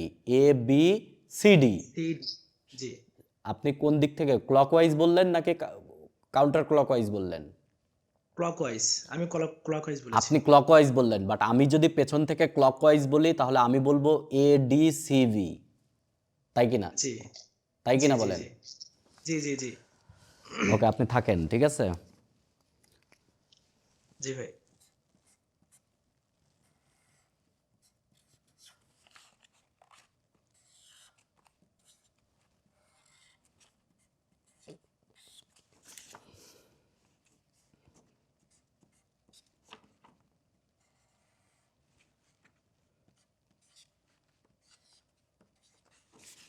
মানিক, আমাকে আরো কাগজ দাও, আরো 2টা দাও। আরাফাত, জি জি কয়টা ভাই দেখেন আপনি? দুইটা আপনি এইটা একটা দেখেন, আপনার একটা আপনি এইটা দেখেন, এইটা দেখেন, এইটার দিকে মনোযোগ দেন। এইটাই কি আপনি আগেরটা কিনা বলেন তো? আপনি আগে যেটা দেখাইছিলাম সেইটাই কিনা এটা? হ্যাঁ হ্যাঁ এটা আমি দেখেছি এটা ওকে, আপনার ডানে কি? আমার ডানে বি তাহলে আমি পেছন থেকে দেখলে আমার ডানে কি হবে? ডি হবে ডি হবে না? তাহলে এটা জি যদি জি আমি বলেন এখানে কয়টা আছে? এইখানে এখন কি 2টা গোল দেখতেছেন না আপনি? দুইটা হ্যাঁ দুইটা দেখতেছি জি জি জি আপনি এইদিকে তাকান, এই জি প্রথমটাতে আপনার ডানে কি? হ্যাঁ আমার ডানে বি আর এইটাই যদি আমি পেছন থেকে দেখি তাহলে আমার ডানে কি? ডি তাহলে এটা কিনা? জি হ্যাঁ এটা আপনার ওই সাইডটা আপনার ডান তার সাইডেরটা মানে আপনি এখন চিন্তা করেন আপনার কাছে এই 2টা জিনিস একই জিনিস নাকি আলাদা জিনিস? আমার কাছে তো আলাদা আলাদা না? কারণ কেননা দিকে আপনার চেঞ্জ কাছে আছে একটা হচ্ছে এ বি সি ডি আর একটা হচ্ছে হ্যাঁ এ ডি সি বি। হ্যাঁ অবশ্যই ক্লকওয়াইজ 2টা এর আলাদা জিনিস, জি জি জি ভাই অবশ্যই আলাদা জিনিস। জি কিন্তু আমি যদি আপনার এই প্রথমটাকেই পেছন থেকে দেখি, আপনার এই প্রথমটাকেই পেছন থেকে দেখি, জি তাহলে সেইটাই এইটা কিনা? হ্যাঁ তাহলে এই একই জিনিসকে আমি পেছন থেকে দেখলে এইটা দেখি, আপনি সামনে থেকে দেখলে এইটা দেখেন। তাহলে বলেন এই 2টা জিনিস কি একই জিনিস নাকি আলাদা জিনিস? দুইটা জিনিস একই জিনিস কিন্তু একই জিনিস। ভিউটা চেঞ্জ ভিউ এর ভিউর কারণে ডিফারেন্স 2টা জিনিস একই জিনিস না আলাদা জিনিস? ভিউয়ের কারণে আলাদা জিনিস হয়ে গেছে আসল কথা বলেন, এই চক্কর আর এই চক্কর একই চক্কর জি নাকি আলাদা চক্কর? একই চক্কর তাহলে এটাকে কি 2টা গুণা ঠিক হবে না একটা গুনতে হবে? একটা গুনতে হবে তাহলে 2টারে যদি একটা গুনেন তাহলে 10টারে কয়টা গুনবেন? 5টা এই জন্য 2 দিয়ে ভাগ করতে হবে। কথা বুঝতে পারছেন? ও আচ্ছা তো আচ্ছা, বিন্যাস কথা শেষ হয় নাই, হচ্ছে কথা শেষ হয় নাই এখনো, কথা জি শেষ হয় নাই। এতক্ষণ যত কথা বললাম সব কথা রং। আপনি এইটা দেখেন না?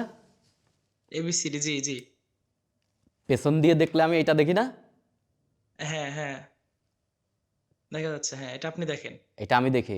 আমার বি কি জি বি না উল্টা বি? উল্টা বি আমার ডি কি ডি না উল্টা ডি? উল্টা ডি আর এই জায়গার যে পাশেরটা আছে সেটা কি সোজা বি না উল্টা বি? এটা তো সোজা সোজা। তার মানে আমি যে সামনে থেকে আর পেছন থেকে এইটা দেখায় যে নাটক করলাম সেটা কি ঠিক না ভুল? কেননা আমি সেটা তো পেছন থেকে দেখলে আমার বি তো উল্টা বি, উল্টা বি তো বি উল্টা না, বি উল্টা সি তো না সি না না। না কথা বুঝতে পারছেন কি? এইবার আপনি জি জি বলেন এই দুইটা কি একই জিনিস না আলাদা জিনিস? আলাদা জিনিস। অবশ্যই আলাদা জিনিস, এটাকে জোড়া বানানোর সুযোগ নাই। কথা বুঝতে পারছেন কি এবার? জি জি জি এইবার আসেন,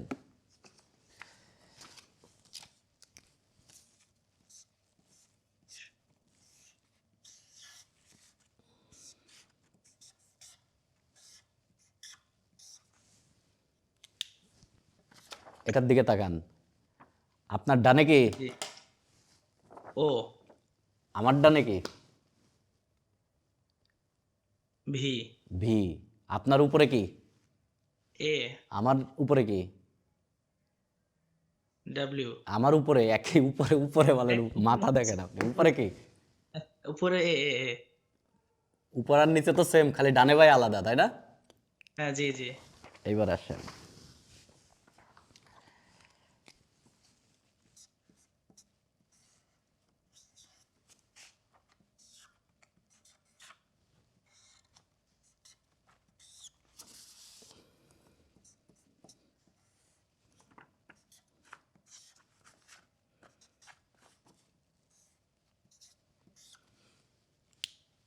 এবার দেখেন আরাফাত, জি কয়টা দেখেন আপনি, চক্কর কয়টা? দুইটা এবার আপনি বলেন আগেরটার মতোই, শুধু ডান পাশ আলাদা কিনা? হ্যাঁ শুধু পাশ আগেরটার মতো, আলাদা। আগেরটাই বুঝতেছেন, আগেরটার মতোই। হ্যাঁ জি জি জি এটা হচ্ছে আপনার এটার সাথে ট্যান্টামাউন্ট, এই যে আগে যেটা দেখিয়েছিলাম, বুঝতে পারছেন? হ্যাঁ হ্যাঁ জি জি এইবার আপনি বলেন, এটা এটা এটা বুঝেন, এই এই এই দুইটার দিকে খেয়াল করবেন, ঠিক আছে? হ্যাঁ হ্যাঁ এটাই ছিল এইটা, তাই জি না? এটাকে আমি হুম এখন হুম হুম ডানে পাশে সরাইছি। এবার আপনি খেয়াল করেন, এইটারে ঘুরায়া যদি আমি পেছন কোনা ধরি, তাহলে আমার ভি কি উল্টা ভি না সোজা ভি? সোজা সোজা আমার গুল্লা কি উল্টা গুল্লা না সোজা গুল্লা? সোজা আমার ডাব্লিউ কি উল্টা ডাব্লিউ না সোজা ডাব্লিউ? সোজা এটা কি সামনের পাশ না পেছন পাশ? এটা তো পেছনের পাশ, এটা কি পাশ? সামনের পাশ। এইবার আপনি এই খেলাটা দেখেন, এইটারে আমি যদি পেছন দিক থেকে দেখি, এই যে আমি এই যে এই পাশটারে, এইটারে জি জি জি পেছন পাশ দিয়ে যদি দেখি, আপনার ডানে কি? ও আমার ডানে কি? ভি আমার ভি কি সোজা ভি না উল্টা ভি? সোজা সোজা ভি। আমার ও কি সোজা ও না উল্টা ও? সোজা সোজা আমার এ ডাব্লিউ সোজা না উল্টা? সোজা। এবার বলেন এই দুইটা কি একই জিনিস না আলাদা জিনিস? এই দুইটা জিনিস একই না আলাদা? একই জিনিস, হ্যাঁ একই জিনিস, বাট এই দুইটা একই না আলাদা? এই দুটো তো আলাদা, কারণ একটা তো উল্টা হয়ে যাচ্ছে, উল্টা অক্ষরই হয়ে তো যাচ্ছে, মিলে না। ঘুরাইলেই উল্টা হয়ে যাচ্ছে। তাহলে বলেন এই এই হাতের দুইটা আলাদা জিনিস হইল, বাট এই দুইটা একই জিনিস হইল কেন বলেন? প্রতিসাম্যতার জন্য আর শুধুমাত্র কি। প্রতিসম না, শুধুমাত্র অক্ষরের জন্য, এই এক একটা অক্ষরের বর্ণের জন্য। জন্য। যে বর্ণগুলা একে আপনি উপরের দিক থেকে তাকান আর নিচের দিক থেকে তাকান, এ এই থাকবে। জিরোকে যদি উপর দিক থেকে তাকান আর নিচের দিক থেকে তাকান, জিরো জিরোই থাকবে। ভি এর ক্ষেত্রে যদি উপর থেকে তাকান আর নিচের থেকে তাকান, ভি ভি থাকবে। বাট বির ক্ষেত্রে আপনি উপর দিক থেকে তাকান, বির ক্ষেত্রে যদি আপনি ধরেন, এই যে বির ক্ষেত্রে উপর দিক থেকে তাকান আর নিচের দিক থেকে তাকান, দেখেন এই যে এই হচ্ছে front view, sorry top view, আর এই হচ্ছে বাটন ভিউ। কথা বুঝতে পারছেন? একই না উল্টা? উল্টা। তাহলে সেম না আলাদা? আলাদা। অবশ্যই আলাদা। তাহলে বলেন 2 দিয়ে ভাগ করা, এবিসিডির ক্ষেত্রে 2 দিয়ে ভাগ করা যাবে? না না, এখানে যাবে না। কিন্তু এই জায়গা বলেন এই দুইটা যদি সেম হয়, তাহলে এই দুইটাকে দুইটা ধরবেন না একটা ধরবেন? একটা ধরবো, তাহলে দুইয়ের অর্ধেক 2 দিয়ে ভাগ করতে হবে, কেননা প্রতি জোড়ায় জোড়ায় একটা করে নিতে হবে, প্রতি জোড়ায় একটা করে নিতে হবে। এখন আপনি বলেন মানুষের টপ ভিউ কি দেখবেন? মানুষের উপর দিক থেকে দেখলে মানুষটা কি দেখবেন? মানুষের কি দেখবেন? আর নিচ দিক থেকে মানুষের বাটন ভিউতে কি দেখবেন? পা। 2 ভিউ কি সেম? না, সেম না। এই জিনিসটারে উপর দিক থেকে দেখলে কি দেখবেন? যা দেখবেন নিজ দিক থেকে তাকাইলে তাই দেখবেন? না, তাই দেখা যাবে না। একই ভিউ? না, একই ভিউ না। তাহলে 2 দিয়ে ভাগ হবে না হবে না? হবে না। হবে না। কিন্তু আপনি আমার এই কি দেখাবো আপনাদেরকে এখন, একটা স্কেল। একটা বল, ক্রিকেট একটা জি। বল ধরেন, গোল একটা বল, সেই বলের উপর দিক থেকে তাকান আর নিচের দিক থেকে তাকান, একই না আলাদা? Same same. 2 দিয়ে ভাগ করবেন না করবেন না? করা যাবে।